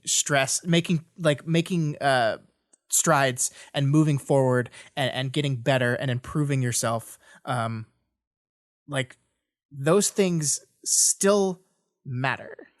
Right? Sure. Like that is part of your story, and the efforts you made on that story are important. I mean, we all die eventually. Like that. Yeah. That's like saying the fact that death exists refutes the idea that you can recover from things. I mean, in some like gerrymandered way, I suppose that's true, but it's not in any way that's useful for like a human being to live their life. Sure. Sure. You know, it's. I wish I remembered the Gandalf quote better, but it's. You just have to decide what to do. That is not for us to decide. Yeah. Yeah. It is, all we can do is decide what to do with the time that is given to us. And in this particular case, in an unfair way, not a lot of time was given to these characters. Yeah. But they did it. They decided and they made stride. And that's the thing. That's what I love about, in retrospect, the stuff that Jessica said to I can't think of names anymore. I've been talking for too long. To Victoria last week, which is like, look, you did great things. You did amazing things, and you did better with these kids than I ever thought possible. No matter what happens at the end of this road, that stuff still matters, and it will always matter no matter what. And I don't think this ending, which I don't think it's going to be everyone dies at the end. I don't think that's what it's going to be. But this ending doesn't refute that. I don't think it does. Mm-hmm. Yeah. I mean, I agree that even if everyone did just die, I've gotten myself to the point, I think the text has gotten me to the point where I would accept that as a resolution for this story. I would find it very bitter going down. Yeah.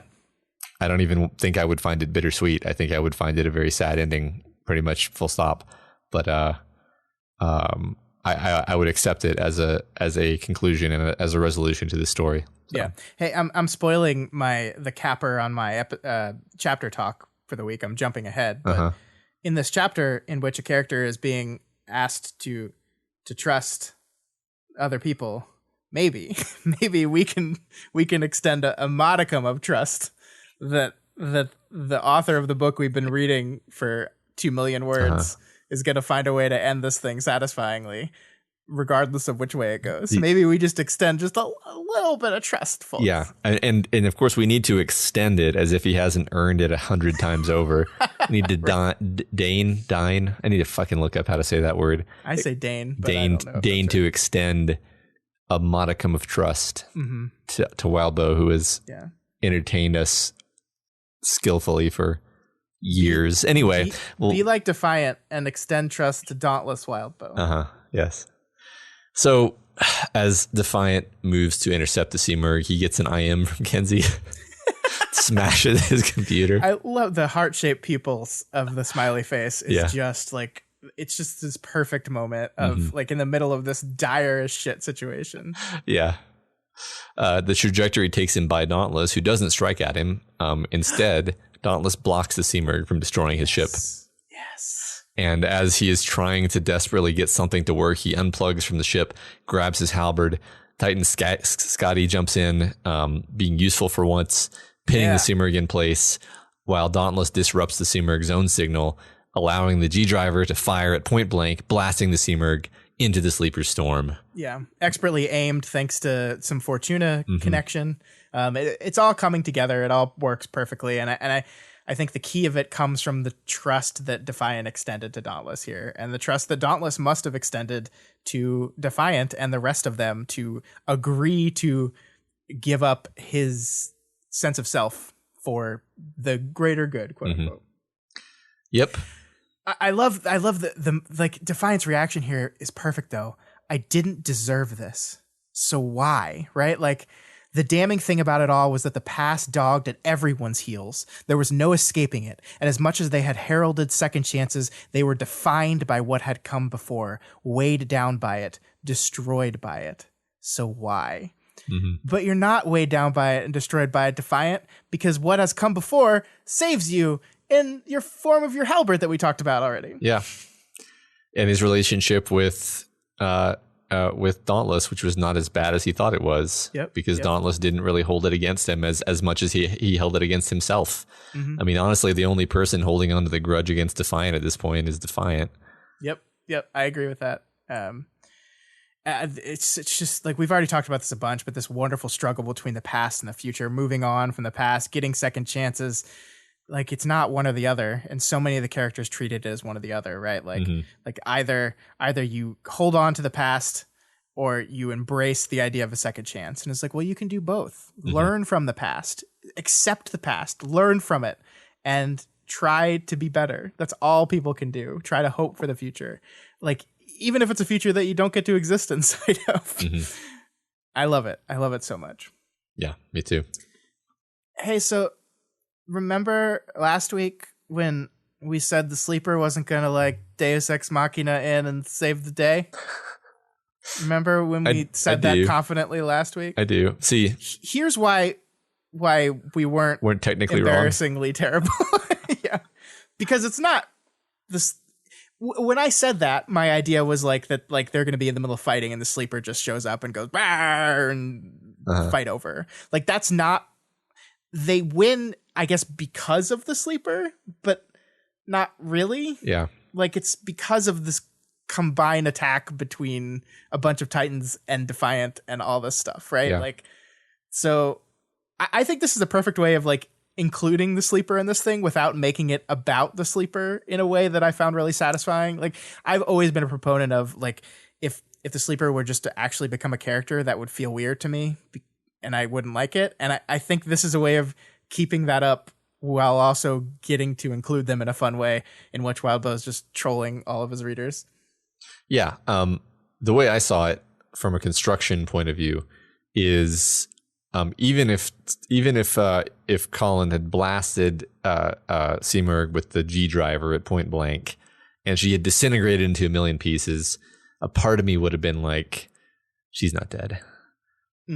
And this way, we've established the sleeper so firmly as being this just like unbounded threat of imprecise but unimaginably large danger that when you tell me that Simurgh falls inside of his bubble, I'm like, I'm good. He's dead. She's dead. I don't need to think about her anymore. I love that. That's yeah, you're right. Like, I think there's, and I blame us for this partially, that this idea of like, oh, there's always something else going on here. And it's a perfect tool to just be like, no, the Simurgh's out of the story now. Yeah.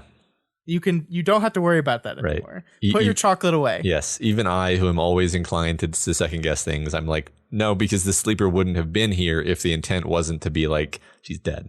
Sure. That's it. Yeah. Yeah. I like that. I love it. Okay. I think it's a perfect way of using the sleeper in a fun, trolly kind of way, while also not like shifting the entire outcome of the story on the sleeper himself. Yeah. I don't know. So I love this image. This is maybe one of my favorite images of the story that I'd love to see fan art of. Actually, he counted heads backing away by what felt like millimeters, given the scale of what was happening. It was as though he were an ant taking a single step in a world at human scale. God, that would be a badass art. Yeah, just this. Some artist, please make this. Yeah, this image of Defiant, this tiny, tiny robot man, like staggering backward with these giant, mythic-looking Titans all around in this destroyed wasteland, with the shimmering sleeper bubble nearby, with the encroaching robot army also nearby. Yeah, with Dragon like slowly landing next to him. Oh my God, it's gorgeous. It'd be amazing. Yeah. So yeah, I go back and forth on whether I want to see this stuff ever adapted, and I've settled on no, unless it helps out Wildbow, which of course it would, right? Like that would be the advantage to me, is like, oh, more money for Wildbow. Right. But moments like that, I'm like, hell yeah, that would be great to see. But I'd almost rather, I want to see like a painting of it. I don't want to see like a $10 million CGI rendition of it. Like, that's fair. I mean, that would be cool, but like I feel like a painting can capture the feelings more. Whatever. Sure. Anybody who does any version of that will have my thanks. So Dragon lands and picks him up and tells him that the capes around the world are responding to come to join in Victoria's plan. Yeah, it's happening. So just so I'm making sure I read properly, like it's like she didn't have to send the message is the way the section starts, like as if people heard this and just started coming. I think that's Did I that's read right. that wrong? I'm trying to pull open the chapter right now as I'm talking. Like she hadn't had to send the message out to the off-world capes. Like they came anyway. Because they heard about what was going on. And I love, like, what I love about this is when they get there, it's not like everyone is unified behind this idea, right? Like people are mad, people are fighting. Some people are like, we should have just let the Seamerg do it. Like this is a controversial thing, and even if people get behind it eventually, it's not going to be without difficulty. I really like that. Yeah, it is funny, well, very darkly funny, that Defiant is returning having just killed the Seamerg, and nobody really wants to talk about that right now. Right. Well, and I like the some people there are like, we should have just let the Seamerg win. Yeah. And Defiant's response is like, I fought her way too many times to agree with that, which is a great way of like, because there is a contingent, and I questioned this a little bit last week too, is like, well, wouldn't it maybe be better like if you're just alive under the Seamerg than like certain death? And I think the book through Defiant is being like, no. Yeah, let me stop you right there. Yeah, definitely not. Yeah. So this moment when he does first see Dragon, like there's this double beat where he steps on the ship and it's like metal on metal, and he used to find it comforting, but he doesn't right now. But then he sees Dragon and she hugs him, and metal on metal in a way that felt more satisfying than anything. She held him as she told the bay doors to close, as she told the ship to rise up. It's this beautiful metal on metal. I love that that recurring beat. Only this one is filled with life and love and tragedy almost, because they're gonna go die now. Yeah, it is tragedy for sure.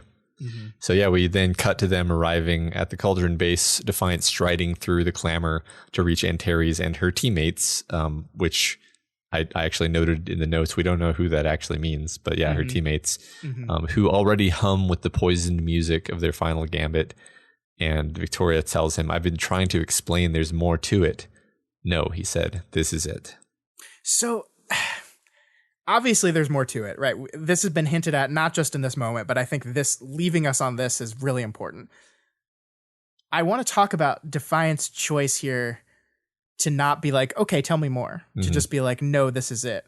And I think to me what that means is like, I know you probably have some other stuff going on. I know there's more to it than this, and I know we're probably going to deal with this in going forward. But what matters now is the choice. What matters now is I am here standing, and I'm willing to trust you and willing to accept that this is the only option we have left. Yeah. You don't need to explain to me anymore. This is it. I accept it. I mean, even if there's some contingency where it's like there's a way out of this, but potentially there's a 10% chance they can survive. Well, he's making the choice, even if there's a 0% chance they can survive. So why discuss it? Yeah, I have accepted this on the terms I am aware of, so I don't need anything else from you at this point. I love that. Yeah. I love that. Yeah. So then Defiant offers his hand to Chevalier, who had previously balked, because we know Chevalier, he's never one to give up, ever. And it being Defiant changes his mind, and he says, here we go, old friend, to think this isn't even the hard part. Yeah, and that's such a big deal, man, because Chevalier is like one of the most heroic and influential capes in the story, right? Like he is like a natural leader. People love him. Everyone trusts Chevalier, and Chevalier was not willing to do it, but it is Defiant's trust in it that gets Chevalier to do it. And then, so from there, you can see the dominoes falling, right? Like if Chevalier had said no, I feel like this whole thing would have fallen apart. And Chevalier did say no at first. He balked at first. And then Defiant strides in, accepts it, and then Chevalier walks up to him and they shake hands. And then that's the moment where I feel like everyone else is going to be like, oh, look, Chevalier did it. Okay, I'll do it. And then the dominoes start to fall. Yeah. I think even a couple chapters ago, we were reminded that Chevalier is is just never going to back down. It was like Victoria was like, we need to hold off or something like that. And he was like, no, our people are out there. It was like a very like Victoria was right strategically, but Chevalier doesn't like to ever take a step backward in a fight. And this feels like the ultimate step backward, the ultimate not standing up to fight choice. But I think he just had to be shown there's no other way. Yeah. And through that old important thing called trust. Defiant trusts Victoria, who he doesn't want to. We didn't talk about that, but earlier in the story, he's like, I hate that it's this girl. I don't trust her. She doesn't listen to me. Why couldn't it be anyone else? She was mean to Eric. Yeah. which just earned Defiant a bunch of enemies in the community. Yeah. Well, I mean, what's funny, and I think this is like almost the entire point we were trying to make back then, was the one piece of information that makes it out of that whole debacle is, well, she used her power on a staffer, right? On an unpowered guy. That's you don't like that piece of information sheds all other context, and that's all that's left at a certain point, or so sure. That's what we kind of knew would happen too. Yeah, so, true. Yeah, but that's it. So Matt, before we say goodbye for the day and the week, what's going to happen next? Is everyone going to die? I think everyone's going to die, but maybe come back to life. Okay. Interesting. Yeah. I mean, I definitely think the story is going to transition into dream world shenanigans. I think we're going to get some chapters of people in dreams or back in the dream side of the Shard landscape. I think we're definitely going to get some stuff like that. Yeah. And I don't know what's going to happen there. Like, is it going to be that everyone wakes up in the dream? Victoria's like, all right, now time for a hidden plan B. Blow them up. That'd be pretty sweet, but I don't know. I mean, she definitely has. I think when she says there's more, there's like, what do we do if we find ourselves inside the dream? Right. And I don't really know what that's going to look like. Yeah. Cool. I don't know. It's like the other thing we didn't really talk about because we don't know what to do with it yet is this idea that we saw some of the Titans destroying part of the crystal landscape. All the Titans that had drilling power were like drilling into the crystal and destroying it. And I don't know why they were doing that. I think Defiant specifically says, I couldn't even begin to imagine why they're doing that. Mm-hmm. So that's probably part of the ongoing mystery. Like, is that part of the destruction of or the abrupt end of the cycle? I don't know. I can't guess. Yeah. No idea. We'll find out. So you're just like Defiant, basically. Yep. We are Defiant. We're all Defiant today. We are Defiant. Yeah. So we'll see. We'll see.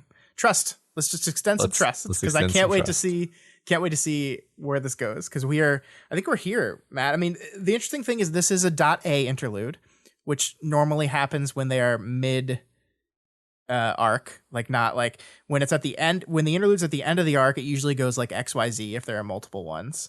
But when they're interspersed throughout the arc, it usually goes ABC. So I would assume we're going to get some more before the end. I think it's pretty safe to say. I don't know if like it'll be in a row or it'll be interspersed. We'll see. But yeah, I think you're right. That's a good analysis. I suspect we will get. I wouldn't be surprised if we got a sequence of interludes as we kind of move on into the dream part of the story. Is my guess. Mm-hmm. Cool. All right, that's it for this week. The discussion question from last week was, what is it that makes us want to give jerk characters the benefit of the doubt? Of course, we were mainly talking about Chris, but there are plenty of examples of that in this story and in other stories. And also, it was kind of an abstract question. It wasn't talk about a specific character. It was in general. What do you think it is? So Sarah Penguin says, personally, it's the characters who are being jerks because they've been hurt or are afraid to let people in. The ones that would probably break down crying if you gave them a hug and told them everything will be all right. When Jack got time looped, it was a big fuck you moment, and I was glad it happened to him. But Bonesaw is clearly an abused child putting up an act for her abuser, and you just want to let her know it's okay to stop because she's safe now. And we should hate Chris for helping Amy sexually assault Victoria and for all the hateful things he has said to break through. But it's hard to hate him, unlike Jack. For all his bolstering, Chris is clearly afraid to let people in, and he is really nothing more than a scared child who's too afraid to ask for help. There are those who earn the benefit of the doubt. I hated Armsmaster, but when you take away the selfish wanting credit in career-oriented parts, leaving the less jerky Defiant, who I love. It's a great answer. Yeah, especially I like the that. Armsmaster part. Yeah, I agree. I think that really, jerk? yeah, that's great. I love it. Yeah, love it. Heaven's Chocolate says, I think it's because a lot of the times those jerk characters have a point in their assholishness. A lot of those jerk characters tend to be the villains. We all know how, and we all know how these villains tend to be beloved despite how horrible they are. There's a certain charisma in them to a degree with the protagonist, and bring their points across so that as merit to whatever the argument or point may exist in the story. They can either bring a solution to the problem that is so deplorable and horrible that they may bring up a point that we can actually see the reasoning behind. It's why the cowardly jerk that has nothing to bring to the table can be so easily hated and disregarded. And they use Iron Man from the MCU as like the heroic version of a jerk character. He's arrogant, obnoxious, and his sarcasm can get you to roll your eyes, but he makes a lot of good points sometimes. True. Yeah. Usually that's the role of his character. Like it. I like the idea that, like, especially in storytelling, when a character in a story is an asshole, like, it's usually not just because the author was like, I'll make this guy an asshole. There's usually a narrative point to it. And I think what that reminds us of in the real world is that there's a reason why people behave certain ways, all people. And it might not be so clean and neat as like a narrative device in a story, but everyone does have their own personal story, and there's a reason they're behaving that way, and it maybe reminds you of that. That's what I think. The thing that this story has done to me the most is look at how I interact with people I don't like, and force me to reckon with how I sometimes interact with those people, the people that are being jerks and treating me shittily. Mm-hmm. I think it's really been illuminating in that regard. Yeah, well, if stories are empathy machines, and this is a story that's particularly getting us to think about a lot of bad people. Like we talked before, we had whole discussion questions about how many of these point of view characters and interlude characters are just jerks and really bad people. It helps to get in the heads of bad people and be like, okay, why are you being this way? And then realize like, oh, you got a lot in common with me, actually.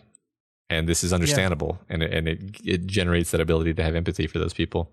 I still feel bad about the shit I said about that asshole Shortcut. I still feel bad about it. And he was a jerk. Yeah. If you hadn't said all that stuff, Wild Bill would have let him live. I know. I lose sleep over that.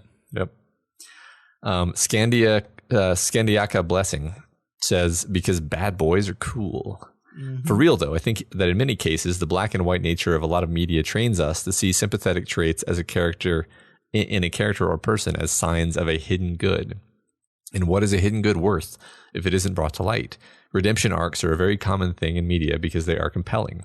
The problem comes in real life when we see people with sympathetic traits, vulnerability, familiarity, and the like in real life abusers, because all of the media they consume tells them that those traits are a sign that there's a good person there in the end. They will continue to let that person hurt them because they trust their true selves over their actions. I've never really liked Chris, bad person, great character, because his actions show a consistent pattern of being a shitheel, even though he has many sympathetic traits. Well, that's just a direct attack to what I just said. Yeah. I do think it's... there are some actually really bad people in the world. I don't think this is a contradiction to what we just said. There are people who are having a rough time and they deserve empathy.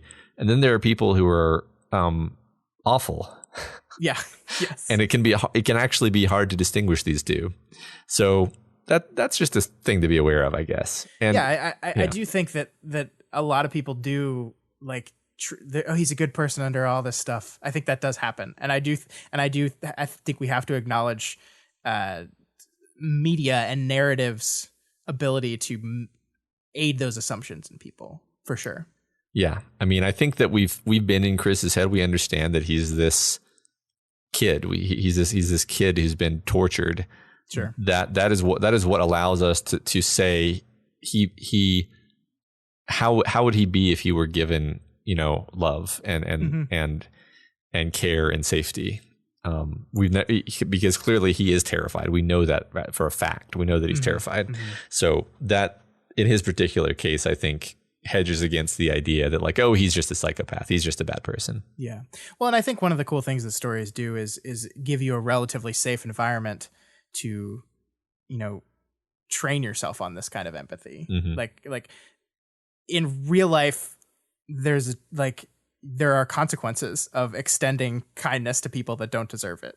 because you let them off. You allow them to get away with terrible behavior that they shouldn't get away with. In a book, there's really no risk of that. Like, it's just a character in a book. Yeah. And so like it's a sandbox to explore these feelings relatively safely. So I totally agree. Yeah. Next we have Muns for College and says, because I'm something of an idiot asshole myself. I don't like conventionally nice and likable characters getting all the breaks, especially when the reason why said character is a dick are often things far beyond their control, and in many examples set up long before they were born. But really, fuck Chris, though. He's just a punk, and I'd shove his head in the toilet. Okay, fair enough. Would you shove your own head in a toilet, Muns for College? Would you? Would you? Have you? You're probably going to say yes. But. Yeah, probably. Oh, well. The average gamer, 29,000. For me, it'd be the relatability of the character. Now, obviously, my own actions aren't as drastic as those in Parahumans, but I personally love the asshole characters like Sylvester, Tattletale, even Chris. Even when his sights are aimed against our protagonists and characters I also love, I can't help but like him. I enjoy teasing and mocking my friends relentlessly, pushing buttons, and when I read stories and find that kind of person in a story, I get a twisted sense of enjoyment reading their interactions with other characters.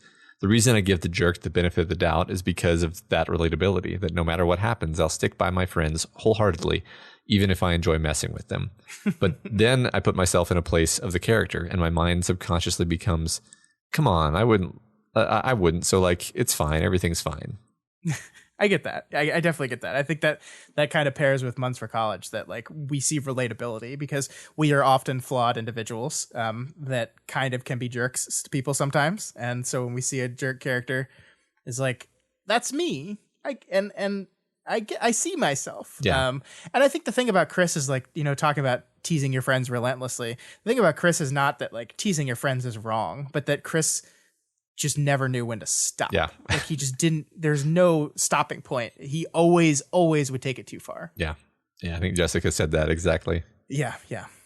All right. Next we have Rid Tom, who says, have to admit, I'm probably not equipped for this one. I've been vocal about my dislike of Chris and Damsel and Death Chester and Prancer, etc. And very few jerk characters in Parahumans have me going, but I want to see more of them willingly, except one.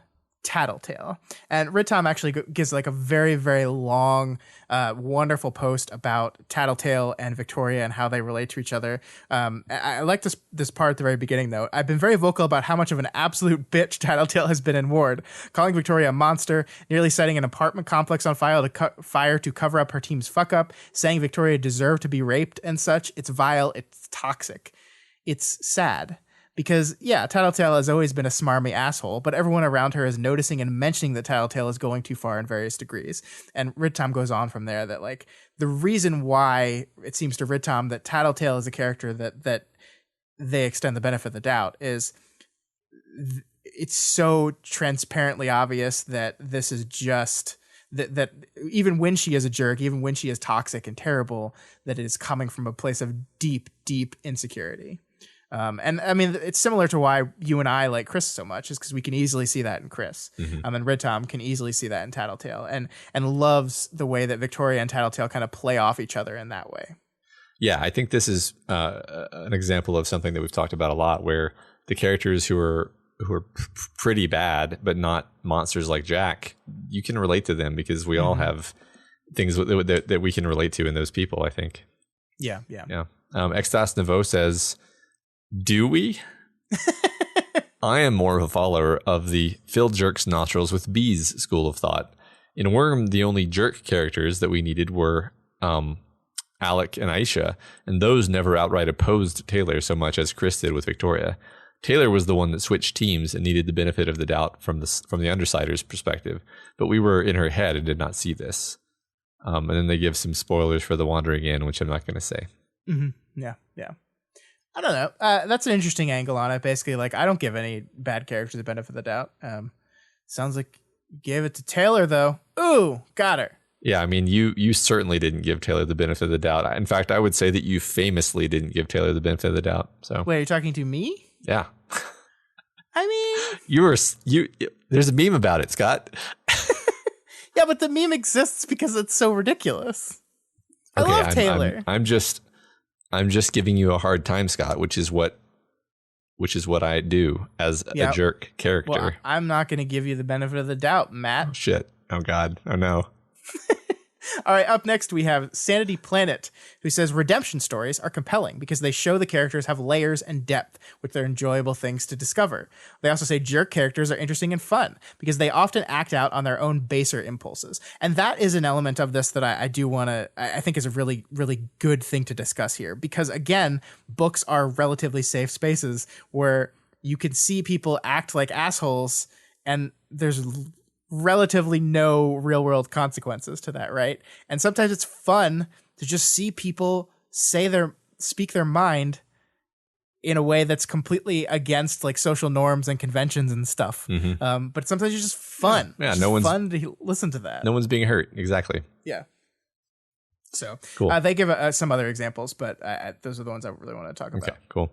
EXE Windows Media Viewer says, it's nice to envision people rising above their negative inclinations, even when they display no desire to do so.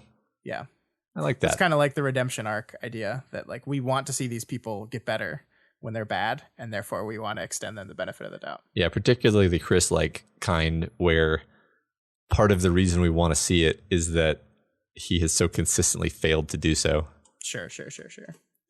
All right. Next up, we have Penitent Edgelord, who said, depends on the jerk, to be honest, but it mostly comes down to how relatable they are. If their jerkishness comes from a relatable place, or if they're relatable in some other way, I usually want to see how, if at all, they move past it. I definitely found myself making excuses for jerk and worse characters just because they were relatable on some level. I gave Tristan way too much slack during Ward's Capricorn interludes, for instance. Not me. I definitely didn't do that. And sometimes the jerk's characters are just fun. If a character's enjoyable to watch read, then sometimes I just naturally start rooting for them, even if they're an asshole. Director Pigot and Arms Master back in Worm, for example. Also, even if they aren't an especially likable jerk, characters tend to provoke aren't especially likable, jerk characters tend to provoke interesting character interactions. Taylor's response to Director Tag comes to mind. Yes. That's great. I love that answer. Yeah. Except for the Tristan part, because I think you were absolutely fair enough to Tristan, because he's just a sad boy. Yeah. He's a sad boy. Poor Tristan. Yeah. He was really the victim. Okay, he never. Why did you say that? Fuck, Matt. Matt was joking, everyone. Please don't get mad at us. Don't at me. I've already muted you. All right. Steed says, when it comes to jerk characters, there are some that you love to hate, Joffrey Baratheon, and others that you actually like in spite of their jerkiness. I think the most common way we come to really like jerk characters is through three tropes. Number one, you're not wrong, you're just an asshole, and jerk with a heart of gold, and sympathetic jerk. Many likable jerks use one or more of these to endear themselves to the audience. It's so hilarious that I just can envision every single one of those just immediately. Yeah, absolutely. Yeah. A classic likable jerk that fits these is the troubled detective like Sherlock. We forgive him being a jerk when he's solving cases and saving lives. We forgive him being a jerk when the facade cracks and we see him care about people. We forgive him being a jerk when we learn about his tragic backstory. Now, once we're endeared to the character, it's pretty easy to want them to do better and give them the benefit of the doubt. When it comes to parahumans, specifically Chris, he shows off all these qualities. He frequently says the right thing, but in a mean way. He secretly really does care about Breakthrough. He has a sad backstory to generate sympathy. It just makes you want to see Robin Williams come in and tell him it isn't his fault. It's not your fault, Chris. It's not your fault, Chris. I know. It's not your fault, Chris. Yeah, I know. It's a Good Will Hunting. It's a good movie. Yeah, for those of you who were just confused. It's a good movie. It is. It's a really great movie. It's a good scene. All right, Matt. That's it. Yep. Next week's discussion question. Is a heroic sacrifice good or bad, and why? Yeah, we've talked about it a lot on this episode, and now we're punting the question to you guys. What do you think? Maybe there's a gray area. I don't know. Yeah. Just discuss. I had fun talking about this today. I feel enlightened now. But yeah, give us your thoughts. Yeah, definitely. All right, Scott, walk us through March's Madness this week. All right. So first up, we have to talk about the Elite Eight, Matt. Let's see the results of the Elite Eight. So first up, we have Sleeping with the Fishes. That was our matchup between Rain and Byron. Uh-huh. Matt? And it looks like Rain... How do you feel about this? Are we announcing? Wait, hold on. What? Yeah, announce it. Okay, yeah, looks like Rain took that match. Yeah, he did. Handedly, 82% to 18%. Poor Byron. Yeah, a rough showing. Byron, he did okay, but ultimately he's only half of a member of Breakthrough. So, we have to give it to Rain. Yeah, so comments on this one from Sanity was, I'm on team fuck Byron, which... Oh, God. I didn't know that was a team. There's a team fuck Byron? I know. Like, I love Tristan, but I didn't know that was the team. Wow, I'm learning so much. Sarah Penguin says, Rain avenged Chicken Little. He thinks you're cool. So he did. So Rain moves on to the final four. Everyone thinks Rain is cool. Yeah.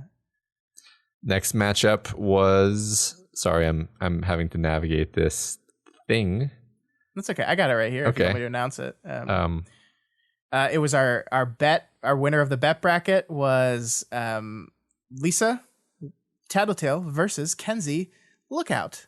And Matt, another kind of surprising one for me. Oh my God. Tattletale has defeated Kenzie. Yeah, 61 to 39% win for Tattletale. Yeah, the girl with all the eyes on her shard. Wait, does she have eyes? No, I don't remember. Shit. Never mind. Great, Matt. Lisa won. We have Elliot here who says, before starting Ward, I would have said Lisa was my favorite character in fiction. Unfortunately, Kenzie came along and drop-kicked her off the pedestal. Wow. Hopefully she repeats that maneuver in a wider vote here. Sorry, Elliot. She did not. And then we have Ponage Hobo who says, if I voted for Lisa, I don't think Kenzie could have handled the abandonment. Well, if only the voting game were as strong as the commenting game. Yeah, sad. All right, I figured out how to use the website now, Scott, so I can announce the next ones. So go for it. The next ones were Victoria Dallin versus Dragon and Defiant. And coming in to, I would call this surprisingly close, actually. Victoria Dallin takes it with 72%. Yeah, I wonder if this vote would have been a little different if it happened after Saturday's chapter, where Dragon and Defiant got a pretty great moment. True. It was just slightly too late. Actually, I mean, were people still able to vote after that point? Technically, yes, but most of them had voted already, and you can't undo your vote. I see. Okay, fair enough. But I Victoria was always going to win that one, I think. But yeah, 27% isn't bad for Dragon and Defiant. Yeah, a lot of love for them. Yeah, we only got one comment on this one from Rob, who says, much like Teacher, Scott has taken some of Dragon's agency by not giving her own slot. Also, much like Teacher, I am killing her a little bit by voting for Victoria. I would like to point out that if I did not combine Dragon and Defiant, Dragon would not have been in the poll at all. Uh-huh. So you should feel thankful that I did that. Yeah, that makes perfect sense. All right, and then the final matchup was Swansong Ashley versus Aisha Imp. What a fiendish matchup, Scott. And it was the closest of our Elite 8 matchups of the week. That's right. Super, super close. Swansong takes it with 55%. So close. People really love Imp. Yeah. We have Vilheim in the comments who says, looks like this is Ashley's toughest matchup yet, which isn't saying much compared to the previously annihilated competition. Imp will soon follow the previous fools who dared challenge Swansong. Long live the queen. That's so good. And Sarah Penguin says, after ruining her apartment, it's time for Swansong's revenge. And she gets it. Oh, she gets it. I like that. I like that a lot. So that is it. Our final four are Victoria, Tattletale, Rain, and Ashley. And once again, I have to compliment Scott's bracket naming scheme. Mixed emotions for Rain versus Victoria. Mm-hmm, mm-hmm. And what's funny is I thought this was going to be hard, and I've already made up my mind. What is your mind saying? I mean, Victoria is a fucking great character. She's going to be with me for the rest of my life. Rain is also a great character, but I love Victoria. She's awesome. This is really hard for me. I think I'm going to vote for Victoria. I agree with you on that. And it's just because, man, I love her so... Rain is great. I love Rain. I think Rain if Rain won this vote, I'd be thrilled and happy about it, and seeing Rain go to the championship would be great. But Victoria is Victoria. And I just feel weird not voting for her in this regard. So yeah, I agree. I did it. All right. Okay. Next up, our last matchup of the week. It's so much easier when there's only a couple, Matt. It's true. It's so much easier. We have shipmates. This is Lisa versus Ashley. Yeah. I would like to give Matt credit for shipmates, because I basically sent him a message that was like, I need a name for a matchup that explains how both of these characters want to bang their protagonist.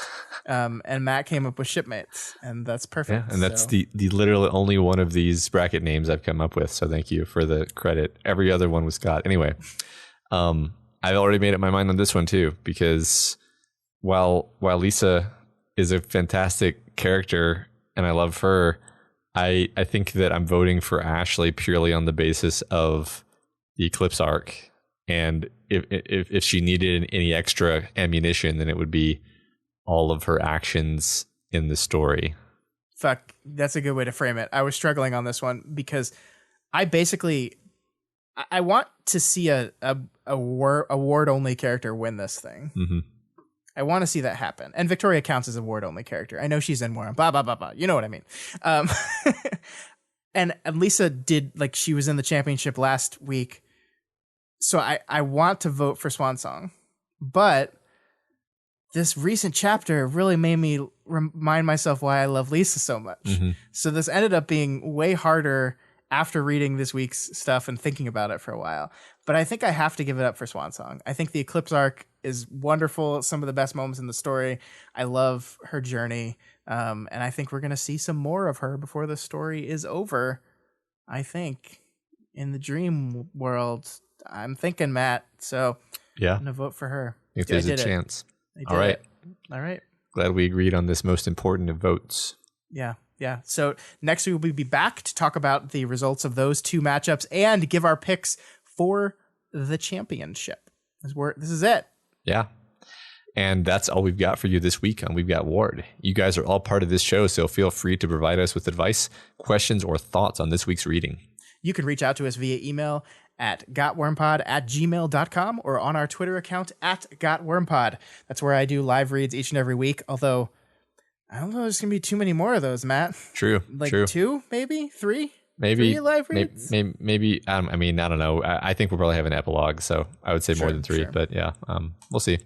Yeah, you can also follow my personal Twitter at ScottDaily85, and Matt's is at MoreDinamail, and that's where you can track our slow descent into insanity after being locked up in our houses for forever. Yeah, exactly. That I recommend it. It's great. If you're not already subscribed to the We've Got Ward podcast feed, we recommend you do so and never miss an episode. You can find us on iTunes, Stitcher, YouTube, Google Play, and pretty much anywhere else in the world you can listen to podcasts. And as always, you can find this and all of our other podcasts we do over at doofmedia.com. That's where you can find Pilot Season. Have we talked about Pilot Season? I feel like we did. I don't remember. I think we talked about it at the start of the last episode, but you can hit it up again. The Media MD guys, the Deep Impact guys, Elliot and Ruben, are doing a pilot season where they basically are going to do the first episode of a whole bunch of different shows to see what people like the most. Mm-hmm. And then they're going to make a real show out of whichever one of those does the best. Yeah, and last week they did their first episode, which was on Twig. And unsurprisingly, the people that listen to these shows liked that one a whole lot. Yeah, blown away by that. Yeah, but they still have many more shows to try out, so it's going to be over the next few months. I think they're doing like 8 or 9 different shows, but it's very exciting. I can't wait to see. Not everything that they're doing I've read. Like I couldn't really listen to the Twig one because I haven't read that. But some of the stuff, like they're doing a show on The Expanse, I think, which we read the first book in that, and really enjoyed it. So can't wait to hear that one. That'll be fun. Yeah. Yeah. And if you like any of these shows, any of the Doof shows, and you want to support them, consider donating to our Patreon account at patreon.com/doofmedia. Supporting us on Patreon at the $5 per month level. Sorry, I'm changing the script as Matt is talking. The script is being deleted out from under me as I am talking. Well, we gets you a bonus. We were supposed to change what level we talk about each week to like show you guys what all our different levels are, but I keep forgetting to change that part of the script, so I just tried to do it right now, and it was a bad call, guys. It was, I admire the sentiment behind it. And the funny thing is, I don't actually remember what the $5 tier is. The $5 tier is our Doof and Chill session where every month we hang out for a couple hours with the people at that level and above, just in a live stream, just hang out, do different things. The reason why I'm bringing it up is because April's Doof and Chill, which the dates of this haven't been announced yet, but what we're doing, it's really fun. Matt and I are going to do a Portal 2 live streamed race against Elliot and Ruben. So basically we're going to play for 2 hours and see who gets further in the co-op version of Portal 2. Yeah, co-op Portal 2. I've played Portal 1. I've never played Portal 2 at all. So you're going to hear a lot of Scott yelling at me to do things. Yeah, that's going to be fun. I've played both of them, but I've never played the co-op mode, so I don't know the solution to any of those puzzles. I think Elliot and Ruben are the same, that they've never played. I don't know if they played any of them, but they definitely haven't played the co-op version. So it's going to be fun. We're going to try to stream it at the same time. It's difficult with these wacky time zones, but also nobody leaves their house anymore. So it makes it easier. True. So that's what we're doing. That's at the Doof and Chill level. It's the $5 a month level. Yeah, that's sorry for throwing you a curveball there, Matt. That's my fault. It keeps it lively. And as always, make sure you head on over to Wildbow's Patreon at patreon.com/wildbow and donate to him as well. This is his world. We are just playing in it. Yeah. And of course, if you cannot afford to donate right now, that is absolutely okay. You can instead help us out by heading on over to Apple Podcasts or Stitcher and leaving us a rating and a review. There's still time for more of those. Do it, please. Please share the podcast. Retweet us. All the things. Yeah, press the bell icon on. Yeah, hit that bell. It's going to be funny in like 30 years when all these services are different or no longer exist. And when people say like hit that bell, they're like, there's no bell. What bell? Anyway, that's all we have for you this week. Next week, got to be getting close to the end, right? No. Oh, well, anyway. It's going to be a 20 chapter arc. Probably. And I'm totally cool with that. Let's do it. Yay. 40 chapters. No, that's too long. Oh.